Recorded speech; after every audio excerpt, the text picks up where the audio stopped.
What you laughing at? Whoa, look, it's time to go viral. I'm homicidal, I'm killing all my rivals. I'm the man, shit, I put that on the Bible. I Spotify my target, cause you know I got the title. Hey, I'm a Mac 2. I told baby shake that ass like she Apple. She said it's real, so she got my name tattooed. House full, so I hit it in the back room. Whoa, baby said she needed now, peep the urgency. I want a little Kim before she had the surgery. Leg spread on that hardcore poster. She love twerking, she just do it for the coach. Big dog, bull master. 6 tray Chevrolet, I'm classic. All these niggas mad at me, that's tragic. The main bitch in the bed, that's graphic. Yeah, we about to go viral. Hey, we about to go. What's the deal? What's the deal? What's the deal, Viral Gang? Back at y'all with another one, man. The year-end wrap-up. Shout out to Uncle Murder. I'm waiting on that track to drop, but we finna give you the year-end wrap-up. There's a lot going on today. We got a full house in the building today. As always, your host to do the most, Mr. Viral himself, a.k.a. the villain, because they hate me for my opinion. Shout out to the Viral Gang, man. We got the squad in the building. Yes, indeed. Yes, indeed. LBC Messiah, the great. Y'all know we're going to here to lead the way. This been like, man, like you said, it's the wrap-up. Into 2025, another one, so... Finish strong, you feel me? It's another one, not that other one.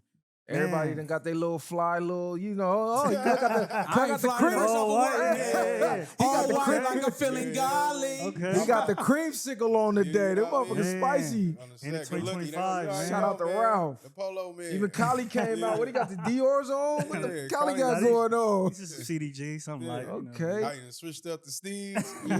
Yeah, all right. I like to see it. I love to see it. And we got Showed in the building, Mr. 5200. All right, man. East side to the east side. Y'all know what's happening, man. We got to go out with a bang. Last episode of 2025, about to enter 2026, doing something sick with it, baby. You already know what's That happening part with it. right there. He got the meta glasses on. I was yeah, saying we man, needed them in listen. Egypt so I could show y'all how this 6'3", 280-pound Sunni beard having ass nigga scared of camels and shit up on a camel crying. It's viral. Let's trade camels. My camel is violent. Yeah. He don't want to tell you that boy.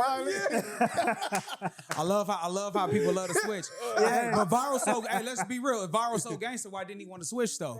Why he didn't want to My switch? camel was getting active, First of nigga. all, I'm you cool, 12, nigga. 13 feet up in the air. I didn't even know camels can make fucking noise. That motherfucker said, start swinging. I'm on that back of motherfucker like, what's going on here? Camels is that? They that huge? Man, I they didn't know. bro, they Them gotta get on their motherfuckers, knees yeah. for you to even get on their back. That's how they get Then down, when they get up, it get the whoop. The way you get up is crazy because they like on their knees, so you lean forward. Like, Yeah, like this, and it's boom. one leg get up and you like, then that motherfucker way up there. You like, that shit ain't nothing like a horse, cuz. 12, 15 feet is crazy because when you think about, I think about jumping inside of a deep end of a pool.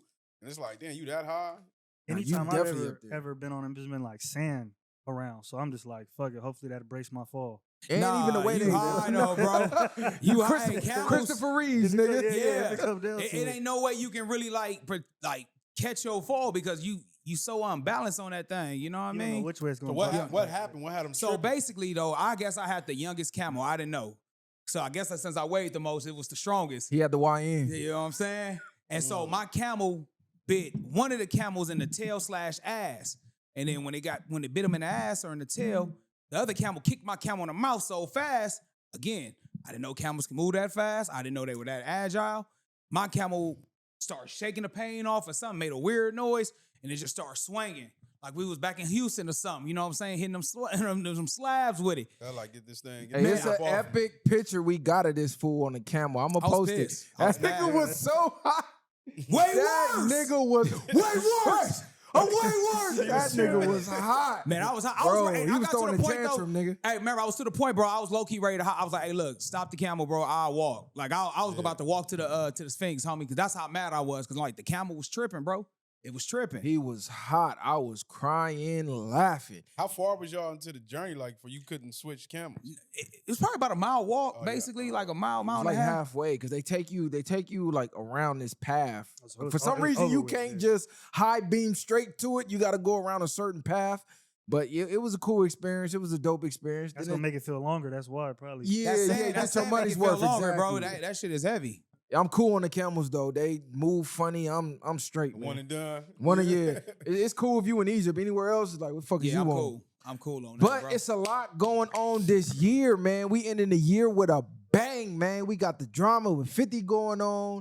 We got Drake. They talking about he the best rapper in the world. Rory and Mal, they want to end the year with the They tripping on glazing. that one, yeah. They That's- going crazy. California, y'all got to prepare for this $10 gas that's finna hit. We got a couple refineries that are leaving California. They're taking a loss to leave, so you know it's serious. Something is going on. I've seen a couple billionaires moving their money around in the foreign currency and to other assets outside of the U.S. So what do they know that we don't know? You got the Frogman video in Mexico getting scrubbed from the internet. They claiming is real. Trump I bombing just was in Nigeria. Mexico. What you said? Trump bombing Nigeria. Trump gave Nigeria the craziest Christmas present ever. Dropped some bombs over there. Man, it's a lot going on. But before we get into that, you know my Rams, we got cheated yet again. The script writers is back at it. Nah, so. but I did. Did y'all watch the second clip of that video? He did not have control of the ball. No, he had control, bro. No, go watch the video. I sent y'all the second one. He had no control. I thought he did. I'm like, damn, they really whooped him. Shout out to Puka Nacua. Shout out to Hey, Puka Nacua. Chat GPT got the Rams winning this year and the Eagles winning next year. Oh, y'all feel you about you that? chatted who gonna win the Nah, Super Bowl? I sent it in the chat. It's like a whole little thing of who's gonna win it, which year. They Yeah, got y'all winning this year. Chat GPT got y'all winning next year. Yeah, but that's not gonna happen. We're gonna win. We're gonna win this year. I don't take that too serious because I've seen a lot of those floating around, like people doing that. People just It putting that might, stuff yeah. together. You know, Like- anytime somebody say they lying like a motherfucker. This nigga lying. He I ain't did see seen that shit. around. I did see it. For Rams one. Rams He is trying to up. say nigga lying because these niggas suck. Rams is up, man. Hey, When the Bucks gonna win? What did y'all say about the Bucks? Fuck all that. Yeah. He tryna This get shit, I ain't on gonna you. lie, this is Yeah, like what they say about the like Bucks? 20, What they say? No hope. You lost on Hopeless. prime time. Hold on. Hopeless. Like Get I on him, said, short. you lost on prime time. You was, y'all lost to the Falcons, homie. What are they, Trash. 7-9? Come on, bro. Trash. Script Hey. writers. Hey, Trash. nah, ain't no The script script writers. writers, The they script being writers dramatic. when your team lose. He It's cool make when they every do it. excuse in the book when Man. his team lose. I just it shouldn't found- have came down to a damn catch for one. At Shout all. out to the Eagles. We whooped Buffalo as usual. I tell y'all niggas can't. None of these niggas fuck with us. When it's something pressure on the line or something is serious, we handle business. Shout out to that Eagle defense. Hey, you know what it is? When you lose on prime time, Viral, at the end of the day, it's nothing but you. So you ain't no other game you can hide from. It don't matter. My team lost last, but Y'all your just team lost on prime yesterday, time, though. right? What? Y'all just lost on prime time, right? No, we didn't. Your team lost fair and square. We got lost cheated. last time we was here. For we one, that was a catch. I don't give a fuck what he talking You about. lost For on two, prime time to the Falcons. For two- Stop making excuses. Hold on, no y'all, excuses. Y'all supposed to be the Was that best team pass in the interference? NFC West. What? was that pass interference or Nigga, not? all the excuses No, for these. no. No, just keep it real. Was that pass It was a interference catch. or not? It was a catch. It Okay, wasn't that was a catch. Watch Was the that video play again, with the short. pass interference? Was that not PI? No. That's physical, bro. That's physical play. You play defense. Your son play defense. Man, come. Listen, bro. I'm gonna keep it all the way G with you, man. Short. Listen. Look at this. This is not a catch, bro. Watch the ball move out his head. You tell me that's a catch? Is that a catch? He corralled it. Well, yeah, I mean, yeah, he didn't have a control. The ball literally It's out kind his of like hand. that Dez Bryant thing, No, man. Dez Bryant was different. Dez That, Bryant was a the catch. ball literally disconnected from his hand. You got to have control. But I'm gonna all say the way this, through. like you said, it should never came down to the catch when it came down to the Atlanta Falcons. First of all, my team, shout out to the Bucks. We in the worst division ever. So any team y'all play, y'all should run through like diarrhea. The fact that y'all struggle with them, Kirk Cousins. Nigga lost to Cousins. Come on, my That cousin, nigga's trash. Kirk Cousins. Man, come on, relax, bro. Rams for the Super Bowl. That's all I gotta say. I don't care how the script go. Anyway. They want to make it dramatic. They gotta get the ratings up somehow. So this is what's going on. But the final product will be us holding that trophy. I'm telling you, LA going for the three-peat. The Dodgers, they did their thing. The Rams is finna do their thing, and somehow LeBron and the Lakers gonna do their thing. So y'all mark my words. I said it here first. VwP Podcast. 2026 prediction. What about them Lakers, Kylie? What's going on with that, man? They won the last game, but I don't know. It's looking there's trouble in paradise. Is LeBron the problem? We not blaming that on LeBron, bro. I came up here and I said when he comes back, it's gonna be The chemistry is off. the chemistry's gonna be off. It's gonna be a lot of different. He's gonna be controlling a lot of shit. And to me, that's exactly what happened. JJ Redick had control of the team. He was able to delegate, and people were listening to him. I feel like as soon as Bron got back, it's Bron's program. He out there. I don't know if y'all seen the post game interview. JJ Redick said He low-key slandered he said him, huh? practice is gonna be uncomfortable. Then somebody had an insider sneak peek of practice. He over there talking to Bron and shit. So it's like there's no respect, pretty much. He said one thing, got to practice. It was all handshakes and everything was fine. So compare that to before Bron coming back, they were on a good momentum. So I'm not gonna say it's Bron's fault all the way, but we got to keep it 100. Him coming back, like I said a while ago, it changes things because now we have to operate differently than what we would if I was first option compared to third or fourth. So y'all blaming the GOAT is crazy. I'm going to say like this. The rest of y'all need to step y'all shit up. I'm tired of hearing niggas blame LeBron. LeBron ain't the only one on the team, bro. Y'all are professional athletes. You're on the court as well. Y'all got, 48 minutes? Do your fucking thing. If LeBron take the night off, you have the night on. If LeBron off at practice, you be on that practice. I'm tired of these niggas. LeBron, he's on his way out. What are you young niggas doing? It's tough. I think Get the Mamba mindset in your mind, nigga, and take off. All this other crying shit, I'm telling y'all, I'd have made the prediction. Don't let me the down. LA three-peat, man. But I think a lot of that with the Lakers, what I notice about a lot of like role players and things and that such, they become who they want to be when LeBron is not on the court, and then it's like you shade your game away. And this is the type of way you need to play when he's on the court. Like we see Austin Reeves stepping up, but now they're not consistent with playing each other either. LeBron might be here, Luka might be gone, Reeves might be gone. So I think that's the biggest key point. And LeBron low-key should come off the bench. I don't think Luka played zero defense also. They both do. And yeah. they both you're not Now gonna win LeBron like come that. off the bench. This nigga crazy. LeBron is not out there pushing with them young niggas like that. He So the young niggas should be pushing so he ain't That's got my to. point. That's what the point he's saying. The chemistry is slowed down. If he comes in off the bench, that is a lot of more. That's better for him in a sense. I'm It's a LeBron. second I'm not ring. coming off the bench. Yeah, I'm he's ending not my gonna come off career the the bench. superstar, bro. That's just what it is. Find a way to win around me. Fuck all that other shit. What you think, Short? And that's what it's going to be. Unfortunately, that's what it's going to be for the Lakers until he's ready to say, you know what, I'm hanging it up or I'm going to a different team. It's LeBron's show until it's not. That's the same way it was with Kobe. A lot of people dislike Kobe in those last years because they felt like he was hogging a lot of the income or, the way they play certain players coming in and out, whatever it is. So when you have a star player like that, they're going to dictate a lot of the infrastructure and the workings of that team until they leave. That's just If what's you up. want to shoot, get the rebound. I was gonna say this, bro. When it comes to the Lakers, homie, you got to take the mantle. It's not just giving. You got to take it. When Kareem Abdul-Jabbar had it, Magic came in and took it. When Shaq was the man, Kobe came and took it. So LeBron is the man right now. Look, you got to take it. You got to set the tone with defense. You got to set the Pause. tone That was with. crazy. But go ahead, continue on. What did I say? Continue on. Anyway, bro. I mean, all right. You would do anything to throw off your Man, tape. listen. Throw off a Anyway, nigga Nah, whole I was tape. letting him rock. He said, Luka, you got to take it. That's crazy, but go ahead. Yeah, for sure. You gotta, you know what I'm saying? You gotta, you know what I mean, be the leader of the team. So if that's the case, man, you gotta start he already got in shape. I don't know if he did the Olympics, but he went over back home, got back in shape. You know what I'm saying? He looking good as far as weight-wise. Now we just gotta do is start having that mentality of start setting the tone on defense. Again, shooting all 11 points and stuff right now, that's cool for the season. But let's be real. When the playoffs start, it's half-court basketball and defense. It's the little things that count. Second chance points matters. Now we got to start using our big man. What's number 5 name with the brown hair? Ooh, DeAndre Ayton. DeAndre Ayton. Got to start feeding him in the paint. You got to start feeding him and the other athletic cat that's coming off the bench, number 11. You got to start working the system, play inside out, homie. Let's just be real. That's the way you win championships.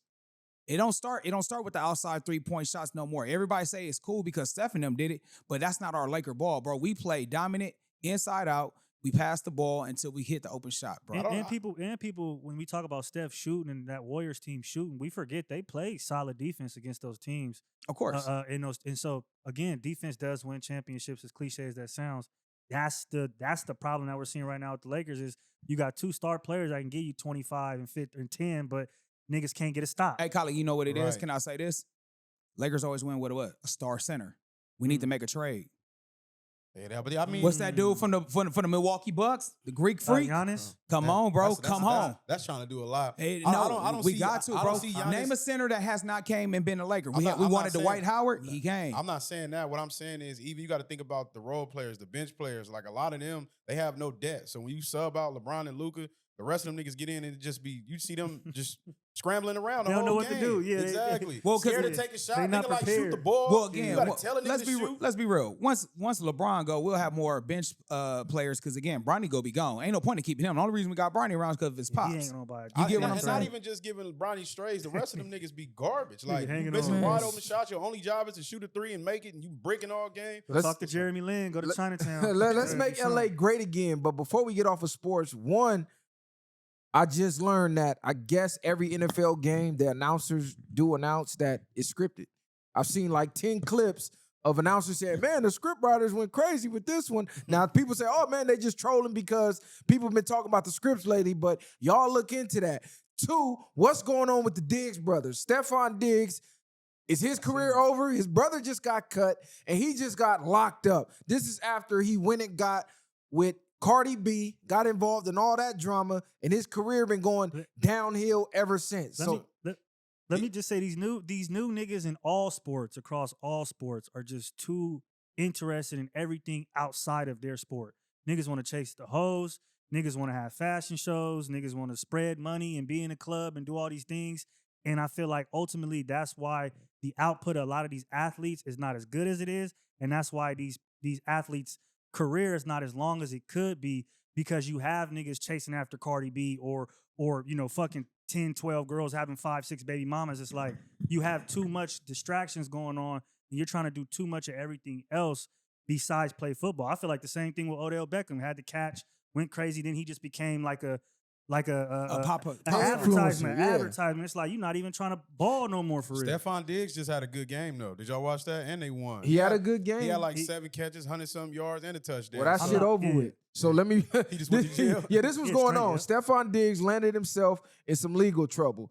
So Stefon Diggs of the New England Patriots, the star wide receiver, has been charged with felony strangulation or suffocation and misdemeanor assault and battery in Massachusetts. So the allegations state the charges stem from an incident on December 2nd, 2025, involving a woman who worked as his private personal chef. According to the police and incident reports, the chef claims Diggs became violent during a dispute over unpaid wages and allegedly smacked it out this lady, PTA. gave her the Homer Simpson choke over unpaid wages, and even threw her across a bed. This is what the allegations is saying. So as of right now, the police have conducted, an investigation after 2 weeks after the complaint was filed, and bro been locked up. So he denied the allegations. A court arraignment is scheduled for January 23rd, 2026. It's rumors floating around right now on X that Cardi B allegedly tried to offer the victim some hush money. And the victim said, nah, I'm going all the way with this. So what the is going on with Stefon Diggs? It's if it's true, it's crazy what he did. But it's like you really. Why would you react like that over a murky. chef? We Like don't what's really going on? Are you fucking the what's chef? the real story? It could Was be he that. fucking the chef? It could be that. It could be anything. Or she could have just not did a good enough job, and he like, I ain't paying you shit. Or is And this then another? she coming out with a random story. Is this another one of these stories of somebody trying to get a bag? I mean, I'm not gonna say that yet, but I don't want to say he's guilty until, you know what I mean? More information. I'm gonna say Oh, this. there's text messages being leaked. I don't know if these are his or not, but the victim is leaking text messages, and she's claiming he told her, you need to sign this NDA after the assault if you want to get this payout. I would feel like this. Name a time in the era of when sports been popular that athletes didn't have multiple women on their side. You had Magic Johnson in the 80s. You know what I'm saying? You had in the 90s, Dennis Rodman was known for knocking down Carmel Lecturer. You know what I'm saying? Things like that. This has been going on ever since sports has been popular. So at the end of the day, he's doing what he's supposed to do. He's having fun. Is he doing the right thing? Hell no. Strangling bitches is having fun. I'm not saying strangling bitches having fun. Everything's recorded now. Bitches So did and you not know? strangling Did you not know bitches Charles Barkley threw a nigga out the window? Like A it's- nigga. And did you know Karl Malone graped a little 13? Yes. There's a lot of things He's sick. now. All of those Again, things- it's all this stuff has always been going on with athletes, but it's because they're the top talent. It gets hush hush. The reason why Kobe got caught is because she came forward. Other than that, they could have hushed her off the rip. Everything They would have didn't went away. have Twitter around back then, or Instagram, or they wasn't on YouTube like that. Imagine Karl Malone hit Twitter. And you weren't just getting a payout for saying anything. There wasn't a culture of, hey, he touched me. Okay, now I got 4 million coming to me in 60 days. Now course how not. it is now, where it's like, hey, this nigga touched me 45 years ago. Okay, here's a bag. This And this you nigga going to jail, Yeah, nigga. and he going to jail. So it's like, it's a different culture now. And I agree that athletes always have multiple women, but the culture of sports is way more tough in a lot of ways. Way worse. These niggas were still in the gym, and I feel like, diving for fast balls and just doing a lot of different things. It just wasn't as soft and unfocused as it is now, to me at least. I don't even. It's the Me Too generation that changed everything. The Me Too movement, that ugly lizard face, pimple face, whatever broad, whatever her name is, that got all this started. athletes have been Oh, falling yeah, victim to that, she's right? horrible. Yeah, I don't even know how she even got away with that. That was disgusting. They at least could have used the supermodel, because who believed somebody tried to Me Too that bitch? Anyways, Stefon Diggs. I'm gonna go and give him the benefit of the doubt, because bitches be lying for paydays. But to get strangulation on your fucking charges, all I can think is Homer and Bart. And her tongue just hanging out of her mouth over the kitchen. That's crazy. How does like- the- it's how like- does the NFL handle this? You think? Yeah, nah, but it's messed up because the NFL more than likely are gonna get rid of him. You know, they don't want nothing attached to the league, regardless. We've seen plenty of times things happen like Deshaun Watson and certain people where some things end up not being true. And then it's like, but their careers took a great impact on it. The only thing good for him is he's towards the end of his career. But outside of that, if he did do that, that's just crazy work. These memes is Do crazy. you What they think do. that? Are they showing it? Said Stefon Diggs when the chef makes chicken Alfredo for the third day in a row. You know, they don't stop. This And is it's crazy crazy. because once you get on the net like that, it's over for him. Did he make bond? Was he able to bond out, or is he sitting in jail right now? You know what? I He gotta probably- look he and see if he probably made bond. I think he got bond. Do you think on the Patriots plays any role in anything? Like, do you think if he's on a different team, does he get kept? Do they try to work with him, or because it's the Patriots, he gets? I If think he's the on the Pa- Raiders, I think he the- good. I think the 'Cause the- Patriots. I think he might be good with the Patriots. You know, the Patriots got all type of allegations that he came with them over time. That's true Yeah. too. That's true. I didn't really think of that. What I'm thinking- allegations besides Aaron the tight Hernandez. end? No, That's they it. talk. No, Yeah. the tight end, the deflate gate. They got. No, that we're too. talking about That a too. player I know you saying somebody actually doing something. What I'm- choking a chef. But do you get what I'm saying? Because what I mean is they're more than likely to keep people based off of things until the facts come out more than other teams are. A lot of teams will just Okay. get rid of you once you hear something. And go back to the brother you was talking about. He's cooked. He got exposed a long time ago. As far as being a good corner, he had that one good year. he And get that was whipped up it.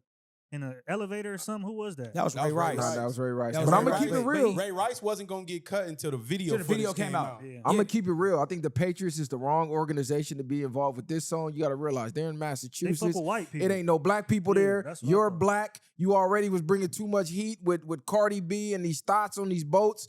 This the final straw for Pink- bro, the in my pink opinion. cocaine, I forgot about that. yeah. Exactly. Now, if he's on something like the Raiders, where it's the Raiders, bro. You can get away with anything. You know what I'm saying? Then Browns, he's good. Jets, things Browns, like that. Jets, New It's York. certain type of organizations that they allow things to slide because let's just be real, they're not the elite franchises. You know what I'm saying? They're desperate for that type of talent to be there. That's why they'll put up with certain things that other markets won't. You dig what I'm saying? When you got that talent and y'all kind of got that camaraderie, they'll let you go. Like if he was with Philly right now, that'd have been an issue.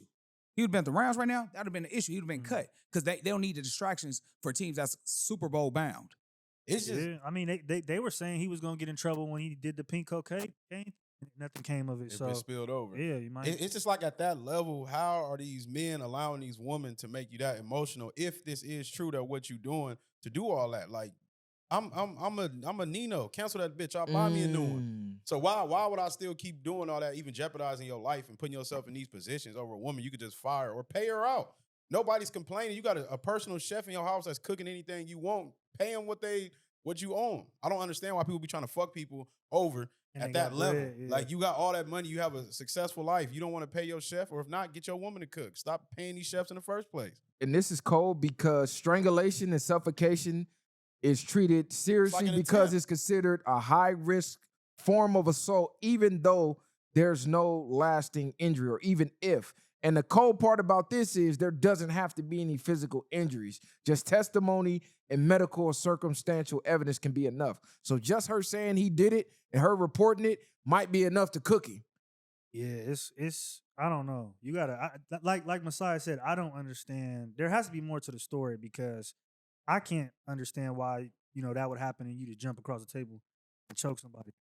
I can't understand that. Like over some food. Yeah. Like you said, over some cooking Alfredo 3 days She straight. must have put some Yeah. raisins in the potato salad and he lost it. But even then, though, he so, out there bro, in Boston. even then, though, it's kind of like the DK Metcalf. I mean, at some point, though, you got to think bigger than the program. Like, man, my next move can be my downfall. You got to always think like this. sure. You're always being watched. You're always being tested because at any point, they'll sue you. Everything you can do, it can be sued. Whether you respond or not, you're basically a walking lick for the world at this point. Well, I heard DK Metcalf, they let him keep his money at the minimum, though. Like Yeah, the guarantee and that he so- had, that they said he was going to lose. I guess the fan went and did a press conference and people saying, man, fuck this fan. They've been complaining about him every home game. He's been trying to I guess, rage bait DK. Even some of his people, I think, came out and low-key ratted on him like, yeah, he do be trying to get him. He be letting us know before the game he's going to make him So he follows react. DK Oh, he's to a like, raised Yeah, no, professional. I guess every He's time they come to troll Detroit. anybody that reacts to it, he's basically been trying to get some money out of this. Yeah, probably. they've been complaining about him for years, but he's the season ticket holder, so, you know. He going to be at every game. Exactly. They let him do what he do. Athletes, y'all got to smarten up. Y'all don't know what the wrong keep a with y'all. squad around you. I mean, not like that, man. That's the point of having security. That's the point of having some of the homies around. Like, at some point, you got to just allow people to address the situation so you don't have to get your hands dirty. No, just make better decisions. It's not like at that point, what are you willing to, why are you sacrificing your life and your time and things like that? You got kids, you got all type of stuff. You about to have a baby. Now you got this frustration on top of that, over a chef. Like Kylie said, there got to be more to the story. Because who's tripping over the food like that to that point? Something got to be done with women going after high-profile men and targeting them for money, and the courts can clearly see it's for money. You got Deontay Wilder talking about his wife after he started losing. She got on, not only aborted his child, right after he put the little bastard stepson in his will, the stepson started hitting him with the "you ain't even my dad." And I told y'all about being a stepdad. So while y'all talking about, oh, he's not the stepdad, he's the dad that stepped up, guess what? She stepped the fuck out, and the stepson stepped the fuck on him. And on top of that, booked him for $400,000. For $400K. She whooped him. Ugly. Whooped his fee. Like you said, it don't pay nothing. All it's doing, you basically, at that point, you're paying just to babysit somebody. Because that's what you're doing. At that point, then they don't even, there is no high glory road for that man at the end of it. We see these stories end like this time and time again. You get the small percent, but it's rare. Most women do not respect those type of men in general. And that's the wild part. These women study these laws and they know the states that give the highest payouts. Like he was mentioning, in California, you're done. Hooked. You're guilty. She won. You got to figure out a way to prove that you're innocent. Because I guess she was trying to get him to move to California, or he was speaking about how even the people that he knows, you know, their wives, oh, you know, let's move to Cali whole time in the back of their mind. As soon as the ink dry on that house, that y'all sign that deed, it's a wrap. They taking your ass straight to the court. Finna clean your clock. Yeah, they know most people are gonna pay out just to get it to boil over. Like, we're gonna get some bread out you. Them lawyers working hard for that. That's disgusting. The man sat here, raised a little hit man. I would have hit him with one of them haymakers, nigga, and just dealt with the consequences later. Nigga, I've been raising this little bastard. Now you're talking about you ain't my dad, and I just put you in my will. But How long was it together? can people really be mad at the kid if it's the truth? Because we say it is what it is. No, it is what it is. I've been your dad this whole time when your mom was laid up in my motherfucking house. But can I tell you something? That's the downfall, unfortunately, when you become a step parent. You know, kids can't say things like that. They probably don't mean it. I'm not saying Trying to hurt you. Yeah. Or he mean it. It's the nigga. truth. I mean, you mad because of what, nigga? But it's still a level of respect, though. At the end of the day, you're not supposed to talk to no adult like that. Of course. I don't know what can be the dynamics of the friendship or the relationship between the stepfather and son. But at the end of the day, if he's treating his stepson like his own, man, that's foul on that child. And the mother should have said something about that. It is foul, but a lot of that stuff do come from the mamas and stuff like that, because they get to a point, it goes the same like we say. A woman is going to feel way different if you a step parent whooping that child or discipline him. You want me to do everything else but discipline this boy. But then if you was the real father, it wouldn't be a problem. But Like, as a stepfather, I think that's where you got to have that conversation of how when you start dating with that person, those are important questions. Hey, how do you discipline your children? What are the rules and regulations of how you parent? Those are words coming from pops. Like, hey, this the the rules. rules. But the father's around, then that's when daddy, you, nigga. What you mean? So Like, you gotta go to you you gotta go to his real dad to discipline him in your house. That's out, bro.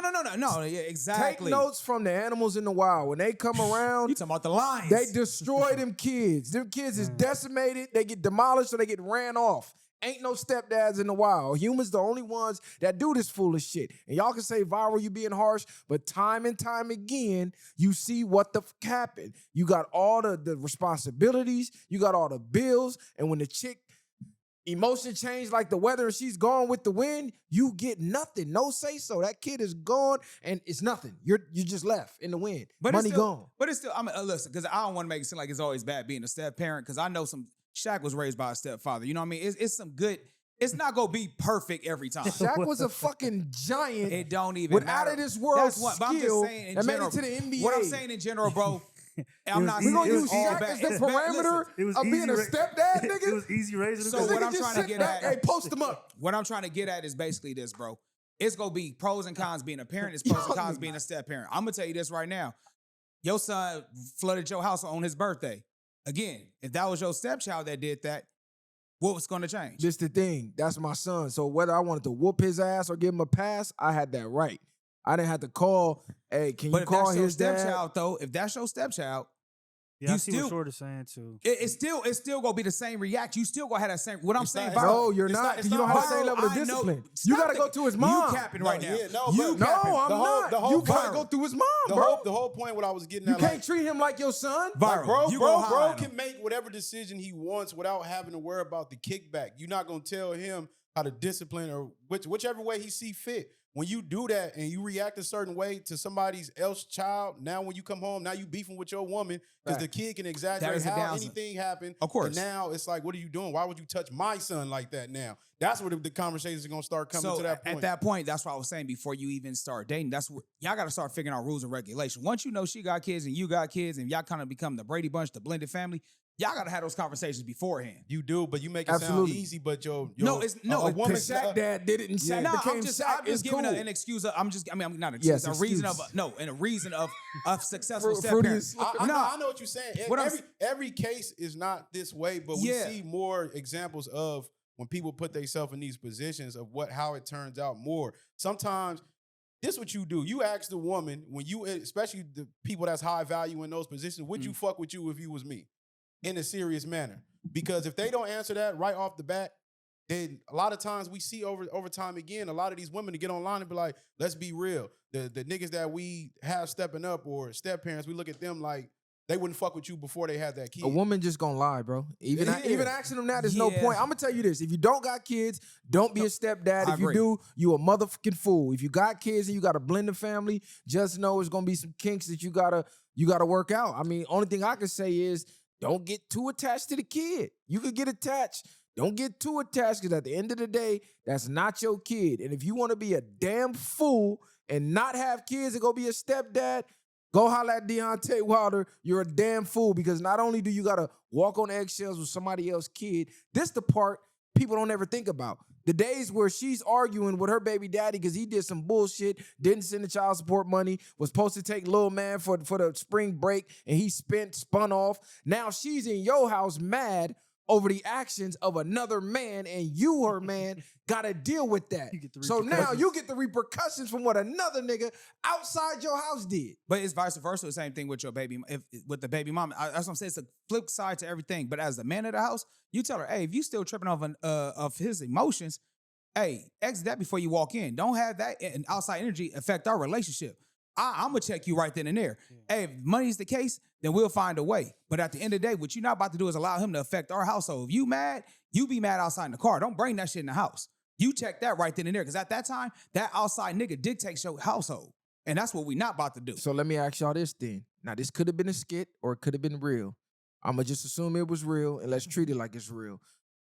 A dude got with this chick. Her ex is now deceased. On her ex's birthday, she told Okay. her man she going to her mom's house. He look at the location. She's at the cemetery. He pull up on her. She's at her ex's gravesite grieving. He tell her, hey, finish your picnic, finish grieving. When you get home, all your Hey, shit that's gonna be what I'm outside. I just start digging a hole right next to it. Right next to that motherfucker. All right, this where you want to be? All right. Did he go too far? And how would you react? Nah. Would your ex be allowed? I mean, would your woman be allowed to mourn her ex? No, it's over. He didn't go too far. It's over with. You still attached and still have feelings for this nigga that's DOA. And it makes no sense. And then it's the biggest key point was that it wasn't even the fact that you went She up there. lied. You lied about it. Yeah, that's So what. now, Okay, boom. That's the biggest Yeah. key point. You had to lie because you knew it wasn't cool. You knew you was wrong for doing that. Cheating on me with a dead nigga is crazy. Yeah. Cheating on with a Hey. deceased man is nuts. I'm gonna keep it G with you. I'm not gonna compare what I don't compete. I can't compete with somebody that's already gone. He's gone. I'm here. Well, Masai, he said key thing. She lied about where she was at, and that right there alone, that's where I'm tripping at. Because my thing is this: we all know you can't physically do nothing with this nigga. He's gone. His run is over with. The fact that you lied, now I can't even trust you. Now in the back of my head is you can tell me you doing anything. Now the whole sense of trust factor is gone. At the end of the day, you So still it's crying. You still crying over a nigga you supposed to been over already. Like look at That- Jada. and that's true too. But again, I think the lie is more bigger than her mourning over the dead but dude. you're mourning over an ex. You shouldn't have left the nigga or whatever Well, case it may He's have dead. been. I think. Well, now. well, I let me know, ask you yeah. this. Like, No, look I'm at- saying he's only the ex because he's deceased. They were together. How long? She died. Let me ask you this. I mean, he died. That might have been- Does the time span matters? Like, say if he's been dead maybe It 6 don't months. to me, because like look at Jada for instance. Pac been going for how many years? 15. Yeah. And she write niggas letters, and he can't even read it. It's like that's the kind of shit. And then when you look at that, it's like she can't get Pac. So eventually, that feeling of wanting anybody besides Will trickle down into the whole August Alsina situation. Mm. So if I'm dude, yeah, he's not here, but you clearly don't want me. So somebody besides me is next, pretty much. And Whoever I need to remind- avoid. Yeah, I need to avoid this shit. So what happened when the nigga remind her of Pac or Yeah, the or ex? just just whatever. Or she wake up and be like, "It's not even Pac that I want. I just don't want you." Because that's really the deeper. She's never that's gonna really the be. deeper She's feeling. never gonna be fully capable of loving you the way Yeah. she did for that other man. I She's think- never. She's never gonna. She's still gonna be searching for that. So at that point, she's settling for you. You I'm know gonna what? say this: grief is not linear. There's no stage of grief where it's going to be in order. I feel like the way grief happens, some days are good, some days are bad. It could have been a date, maybe it was an anniversary, maybe it was the day he died. Things like that's going to always trigger. So I can't be mad at someone being emotional because with grief, it comes in different stages. Everybody has the right to feel how they feel. But at the end of the day, she still lied. I don't know if I'm gonna be mad about her still visiting her dead ex, but if you're lying, What if it's a husband? They had kids. Like what? Are we? that's what I'm saying. Yeah, what If we is go, it? it's Is it- nuanced too. That's why I wanted to ask: how long do we allow for her to, like? Is it within a year? Is it like has it been a decade? Like, does time play a factor? I'm gonna tell you like this: grieve your ass the fuck out my house, and I don't care how long it been. Because if you got with me that fast and you wasn't over him, that was That's your fault crazy, that's anyway. crazy. If And it I was agree a with you year on that. and you're not That's over him, crazy. why are you in a new relationship anyway? You're And not ready, yeah. if you got kids and you want to take your kids, that's different. but she let- wasn't let- there. let- but let's be real. No, She I know. wasn't- Yeah. Go I'm ahead. going off your scenario. Okay. Take the kids to grieve. I better not see a tear drop from your eyes. Or your ass and these little bastards is out the house. That's just me, point blank, period. Because what that is, that's called being alpha widow. That means whoever that man was, you could never step in his shoes. You know, there's some, they say never step in a great man's shoes. Mhm. That's what happens with that. She's alpha widow. You'll never measure up to dude in that casket. So you might as well get rid of her and just get somebody else. And even like you said, man, we could use that scenario, but scenario is not that because she was there by herself with no Yeah. kids, and you having a Exactly. sentiment moment of grieving and crying over whatever the case it may be. Like you said, it might be real, might be not, but we're gonna treat it as real. No, And we treating it as real. This is a good scenario. She's out of pocket, and people don't care. Most women only care about how they feel. Mm-hmm. They don't. She never thought twice about caring about how he felt. She wanted to be sneaky, move around, go greet this nigga, and I then think come you- back like nothing happened. Well, what did she say this? What did she compare She with said- this? Maybe she was like, listen, I didn't want to tell you because Nigga I don't said want you to sneak feel like I'm around. being jealous. Bro, there's no excuse for Hey, it. but you kind of a good point. You said alpha widow. I didn't even think about that. Just imagine when Coretta Scott King had to bury Martin Luther King. it. Ain't nobody- How do you even kind of be How you like, come behind hey, that? It's over Coretta, with. It's over with. I got my own like concrete company. You want to? And she like, Only nigga hitting that now is the pool man, milkman, garbage man, mailman. That's it. even if somebody else is hitting it, like he said, you never gonna measure up. Yeah. A piece of her left with With him. him. yeah. So now that's why you think in a lot of other different countries and stuff, they don't even remarry. Hey, Like they shout out walk to around Egypt. We with learned the that in stuff Egypt. on, Hey, you we know? learned that in Yeah. Egypt, bro. It was a woman. Remember the lady? She was wearing all black. She had the whole black hijab, all that. She was crying in the middle of the street with her kids. And I'm like, man, what's going on with her? They was like, yeah, because out there they don't have food stamps. They don't have like any type of security system of SSI and things like that. So once your husband is gone, there's no way for her to make income. And then all the men in the village or in the area deem you as undesirable because you are connected to that man that died. Like, that's it. So you got to pick wisely out there. Alpha widow, man. I'm cool. And I know I was reading comments of women say, oh, y'all sassy. Y'all jealous over a dead man. She can't cheat with a dead. It's not about being able to physically cheat. It's you're tied to him emotionally still while in a relationship with me. You're not over that situation. So why the fuck am I here? So let me ask you this.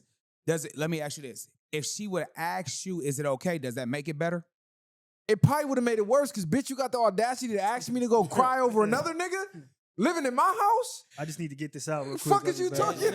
And it wasn't like Fuck is you talking And about? it wasn't like she was. It was some. I don't even think it was that fresh because it wasn't like she was at the funeral or stuff like that. So that's even a different scenario. You went. So now this is probably gonna be your regular routine. You talking about these anniversaries and stuff like that. You finna be having this the same way people go visit they people in the grave and Mom stuff. or dad or something. You're Nah, gonna, I be, you're feel gonna you on that. constantly be sneaking and doing this. So you're still gonna constantly be thinking about So, this man. Let me Damn, ask you this: just the sparked moment, my mind. I think the more time that passed, it's probably worse. Because imagine this the 10-year anniversary. You've been with her for 4 years. You still grieving over this nigga? 10 years Yeah. later, bitch? I agree. I feel like at a certain amount of time, we gotta have to start letting go. Now, you said something key. If you do have kids with him, I don't mind you doing it like maybe on the birthday or the death date or something like that. That's cool. I think that's totally fine. But again, if you up there still mourning over this, man, it does kind of put you in a perplexed situation. Like, well, damn, like, how long do we deal with this? Because now, at some point, you're like emotionally cheating now at this. You're Well, still fantasizing. You still, you know what I mean? And the kids make it worse because, like he said, you're never going to compare. And it's not even about competing in that sense. It's to the point where when she had kids with this man, she chose and made those decisions 9 times out of 10 to be with him for the rest of her life. This is what you wanted to build with. This is what you really wanted. So now when that's taken away from you, nothing else is going to measure up. No matter how many kids you have with her, everything else, you wasn't her first choice. You wasn't the one. But wouldn't it make more sense, though, if the child's father is deceased, then you don't have to worry about the baby daddy drama when you discipline your stepkids? It makes sense, but I think it's safe to say he needs to be. It's his fault too. The dude who took on this great feat, because he's the one who did it. He had to have known old dude had passed. You know what I mean? Mm-hmm. Maybe she lied about the way in which she felt about him. You feel me? But I feel like the signs to a certain degree were there. I'm gonna keep it a buck. If I'm talking to a chick and she tell me one of her exes died, that's out. Like, we fuck buddies, that's it. Because you even bringing that up, like, my ex is dead, there's something still there. And you always gonna think about him. What if So you them ask, chicks- though? What if you ask, like, hey, what happened? What if you say, hey, what happened to your last relationship? And she's like, well, my ex is deceased. Yeah, for so, sure. So you're going to say that's a red flag? Yeah, it's over for me because you didn't want to not be with him. You're only not with him because he's deceased. But what if she say, you know, I mourn, things like that? That's why I'm here on this date now. You could say Like, whatever you want, but the fact that you still bringing that shit up is over. Like, bitch, no, lie to me then. you still gonna talk. I don't give a fuck. I think you it's got a dead man that's in the grave and you didn't leave him before he died? And this is It's what out. I wanted context on the one that we talking about, because is this somebody that she was with and then he passed Yeah, that's away? what I'm saying. Or did they was break they up? already broken up and They had you decided kids. to go visit this? No, Nah, he you keep passed saying the away kids. when they was together. That's why she's still Yeah. visiting So him. that's tougher. See, that's going to be tough. If they were broken up and she's still visiting him, that's more of a problem. Right. That's more of a problem. They were broken up and she's still visiting without the kids. That's a huge problem. That's a big no-no right there. And I think it depends on the age of the kids. If they teenagers and they able to get to that gravesite on their own and you still going with them, that's a Teenagers problem. is crazy, bro. Teenagers ain't going to the cemetery by Bro, themselves. Relax, bro. You still Listen, got to take them. Teenagers got cars, gang. My kids' friends got Benzes and shit. Like, nigga, they could drive on their own. But in general, bro, most kids don't have cars. So you're going to have to, like, take them. I'm not saying you got to be super involved in it, but if the kid's saying, hey, it's my dad's birthday, mom, you think you can take me? I think at that point, it's... You can't step in the way. So what if she like, look, I gotta work or I'm busy with whatever, and she asks you to take them? I'll do it, but I'm not getting out the car, though. I'll do that. I take the kids. You I'm gonna not take the getting- kids to I'm not- visit their dead mans? Yeah, I'm not... That's they pops. Yeah, Y'all niggas is wild. Y'all niggas better than me. I know, because I'm gonna just look at it like that's something y'all should be doing on your own. I didn't know this man, so But no, I'm that- gonna look at it like that. But even we talking about kids, there was no kids. There's no Yeah. justified. No. Yeah, But we're saying, yeah. but no we're saying kids if there, there- nigga. Y'all no, trying to make this sound No, but that was a good question, though. Would you? But would you Niggas do it wanna be though? with that bitch No, bad as fuck. Hey, Messiah, are you doing that though? Niggas trying to make every excuse. It's either just gonna be that or not. Ain't no ass that fat, Are you bro. doing that though? If the kids ask you though? That I think that the context depends how long you've been with that person. This is something fresh. I'm not taking you to do that. No. I'm saying, I'm not being involved with that. I didn't know this person. That's y'all. Y'all go have a day and y'all decide to do that. But I'm just gonna be like, that's just. I don't see that making no sense to me. Taking my time out to go do all this while y'all go mourn and cry about somebody. No. I'll see y'all later. Go do that. Come back. Holler at me. Hey, they gonna love this topic. Hey, this gonna be good. But This shit is crazy. I'm gonna say this, Messiah. I like your answer on that one. I'm gonna do this. I'm gonna take a mixture of y'all. I'm gonna say, look, do I have to do it? I'm gonna ask her, like, you really want me to do it?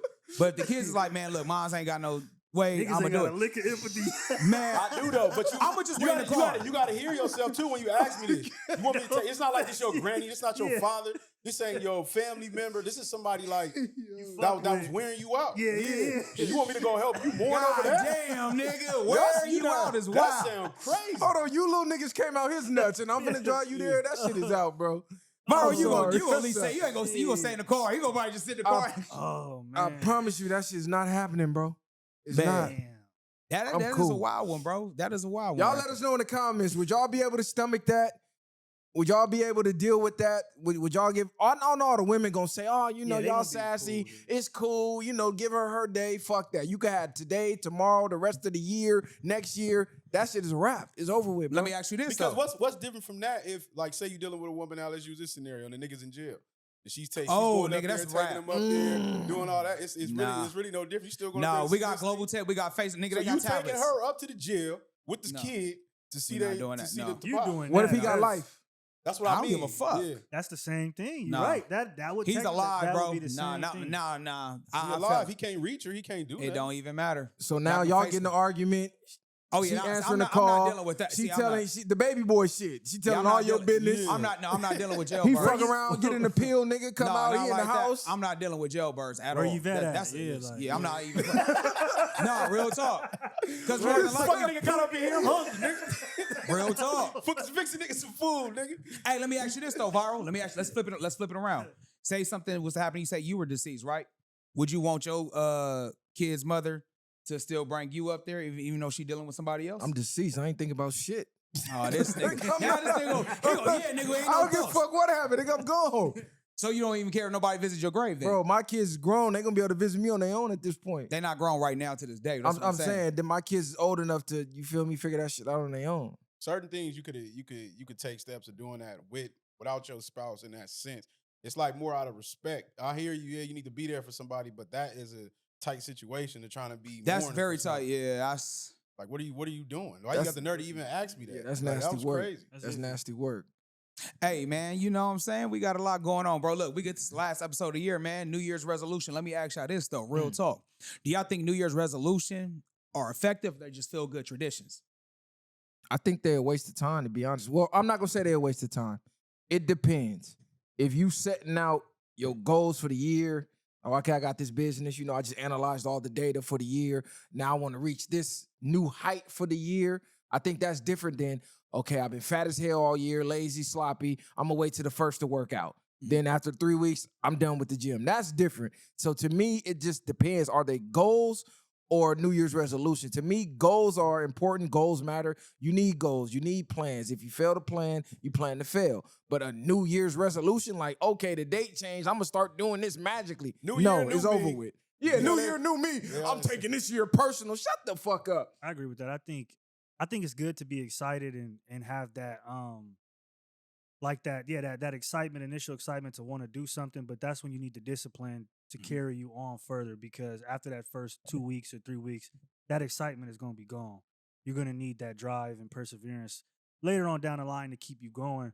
When the motivation is really not just there. So I think too, when you talk about goals, if it's numerical, meaning like you have each week, I want to hit this mark, and in this amount of time, this is what's going to lead up to, I think that's perfectly fine. But I agree with Viral, like just saying something as a New Year's resolution, but having no plan drawn out at all and no intent of following it, that's the bullshit that we got to stop doing. Yeah, I don't think there's nothing wrong with doing it, but like y'all basically getting at the end of the day is keeping the word to yourself and sticking to your script about where you're headed. And the best time is to start now. But we like, you get like when the new year comes, you might get a mental reset. You might feel fresh, like you said. You got that feeling in the beginning.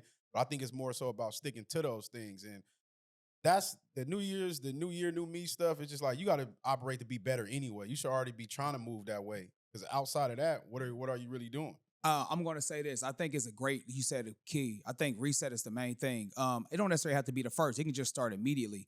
I feel like you need to start doing small changes. So instead of like, again, death scrolling, start picking up a book, maybe read a little more. Instead of hanging out with friends as much, start substituting hanging out with friends by going to the gym. hey, let's not drink for at least 6 months to see where that gets you. You know what I'm saying? Let's cut out fried food. Just start off with little small steps so you can at least have an end part of the race. When you see a finish line, you want to finish it. So if you just give yourself maybe 6 months instead of a whole year, you'll realize, okay, I made it to June and I'm still doing great. I can probably do another 6 months. When you start small goals, I think that helps build big goals. Instead of overdoing it with your plate, you just substitute it.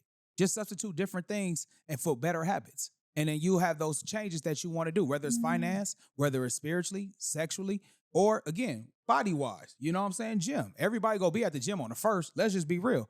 But even if you can't make the gym, just start having healthier lifestyles. Go out for a walk instead of just watching TV all day. You say you got kids, make the kids put the tablet down. Y'all have some outside activity time. Just start substituting good habits. No time like the present. Period, point blank. There's no time like the present. So don't wait for the first of the year to I'm going to do this and I'm going to do that. And what the does this year is so personal to me? What does that even mean? Why do y'all keep quoting that on social media? Every day should be personal to you because it's your personal day. Y'all act like if you say this year's personal to me, you finna put in some more extra effort. Y'all post that shit, put the phone down and go right back to doing nothing. No, for Watching sure. baddies. Shut the fuck up. Put the action in place. I'm tired of y'all talking action, period. The only grace I see is certain people like, they might have had a year where he was like, damn, that year didn't tow a nigga up. I'm looking forward to bounce back like a rebound. Exactly. So I think those things come in hand and it's the mindset. But like bro just said, you gotta start now wherever you at. And it goes back to what you were saying is what I learned about when it comes to goals. You make those goals, but you got to break them down and make them realistic. Yeah, realistic. If certain things, I might got a goal of something where I want to be in a year, but let me try to put the work into. Let me work as if I can complete this in 6 months. Even though you might not make it in that 6 months, but that grind is going to put you further than where you would have been if you'd just still looked at it like I got a year to do this. And to piggyback off that a little bit, like having more realistic goals, making it more of a lifestyle. A lot of people will be like, I'm going to go to the gym Monday through Friday. But you have maybe no time to really do that. Instead, why don't you just go, I'm going to start Saturday, Sunday when I know I have time because you know those days you're going to 100% be able to do it. Yeah. So I think, too, people try to structure their schedule in these like insane ways where they should just do it based off of what they really have. Yeah, because we only got 24 hours in a day. Make it your lifestyle. You know, start off like that until you can get the drive or figure out how to go Monday, Wednesday, or whatever. A lot of people try to start off perfect at the beginning, and once they fail, they're like, I don't even want to do this, instead of just taking it brick by brick, day by day, trying to just complete something every day. Set attainable goals, basically what you're saying. Yeah. Like, Exactly. And even if like people, we know working out is a big thing, but you have to really have the discipline in the mind to stick to that. And once you fall off, you're going to have to get comfortable being uncomfortable, or it's just going to get bad for you. But a lot of times you can start off at home doing sit-ups, doing certain things. A lot of people be scared to go to the gym because they whooped out. Intimidated. But everybody's here for the same thing. Most people not really even tripping on you. And think about an image of where you see how you want to look at that point. And that's that too, not to cut you off, but people have that misconception about the gym, but that's the place where really you gonna meet some of the coolest people who are willing to help you out, willing to give you advice, willing to put you on the new stuff, because everybody's there to better themselves. So whenever people are scared to go, I don't understand that. I mean, I get it because their body is where you want to be, and maybe that intimidates you. But those people are in there to get it most of the time. You go to that 5 a.m. crowd, them niggas is in there to grind. You could go ask somebody a question or two, and they'll be straight up with you. And the people ain't in there to make fun of you. It's all about self-improvement. So. And I'm going to say this too. Don't make the gym your only yearly goal, because that's all I ever see is people talking about the gym and working out. There's a lot more to life than working out. That is a section of life that does make your life better, because health is wealth. It don't matter if you have $1 billion today, if you're going to be dead tomorrow. You won't be here to enjoy it. So health does matter. That is the number one overall aspect. But enhance your mind, enhance your dollars, enhance your money as well.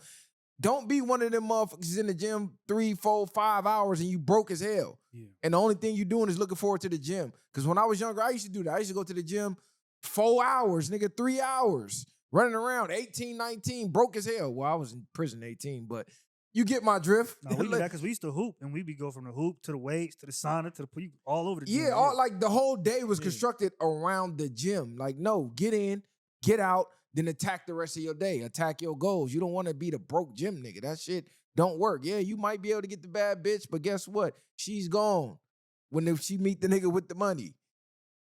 Is there anything y'all want to improve for 2026? I want to stop so much screen time, and it's hard because of the job we have here. We have to stay up to date on topics, but just being more aware of my screen time, what I'm intaking, content wise, energy wise, and also what I'm talking about, my emotions when I'm driving in traffic, whatever. Just every day trying to be even more aware than I already am of my feelings and how I'm feeling, because I think those are the things that secretly lead you to maybe a negative path that you're not aware of, but you might have been speaking negative over yourself for a whole month or a whole day, and now at the end of your day, oh fuck, shit can't get any worse. But if you would have just rewind it and realize you kind of put yourself in that position because you asking the universe to get that to you. So I want to be more mindful of like what I'm saying, how I'm feeling, obviously allowing myself to feel emotions, but then okay, how do you deal with that, right? And making sure that it's as positive as it can be. So What about you, Vara? I'm a big believer in not speaking on your goals until you attain them. Evil eye is real, and I just think when you keep your goals in, it's like a pot boiling. It's like you putting a lid on a pot while the water is boiling. It help it boil faster, keep the steam in. It help the temperature increase, and every time you mention one of your goals in public, it's like taking that pot off and it kind of simmer back down. It's like it take away the power. It take away the power of it. So I won't mention my goals on here ever. I'll discuss that with the team or privately. But one thing I do want to increase is spending more time with the kids while they're on that cusp of about to be 18, because when they was younger, I was with them every day, all day, doing things, because there's more things to do when your kids are small. So every weekend, we doing something.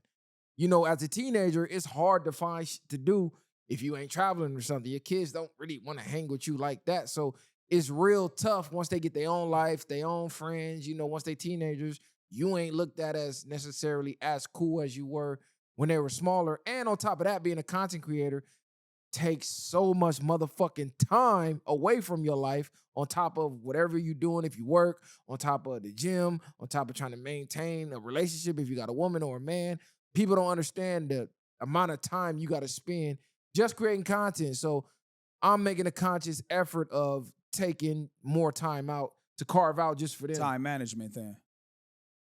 What you got, Shore? What you trying to improve? For sure. Well, I kind of agree with you say. I'm not going to tell you the big thing. Like you said, I'll discuss that amongst the team. But something small I do want to do. I have a lot of self-help books that I've been reading. And what I want to start doing is really emphasizing the things that we read and things that I've read, and kind of put it out there to help me help y'all.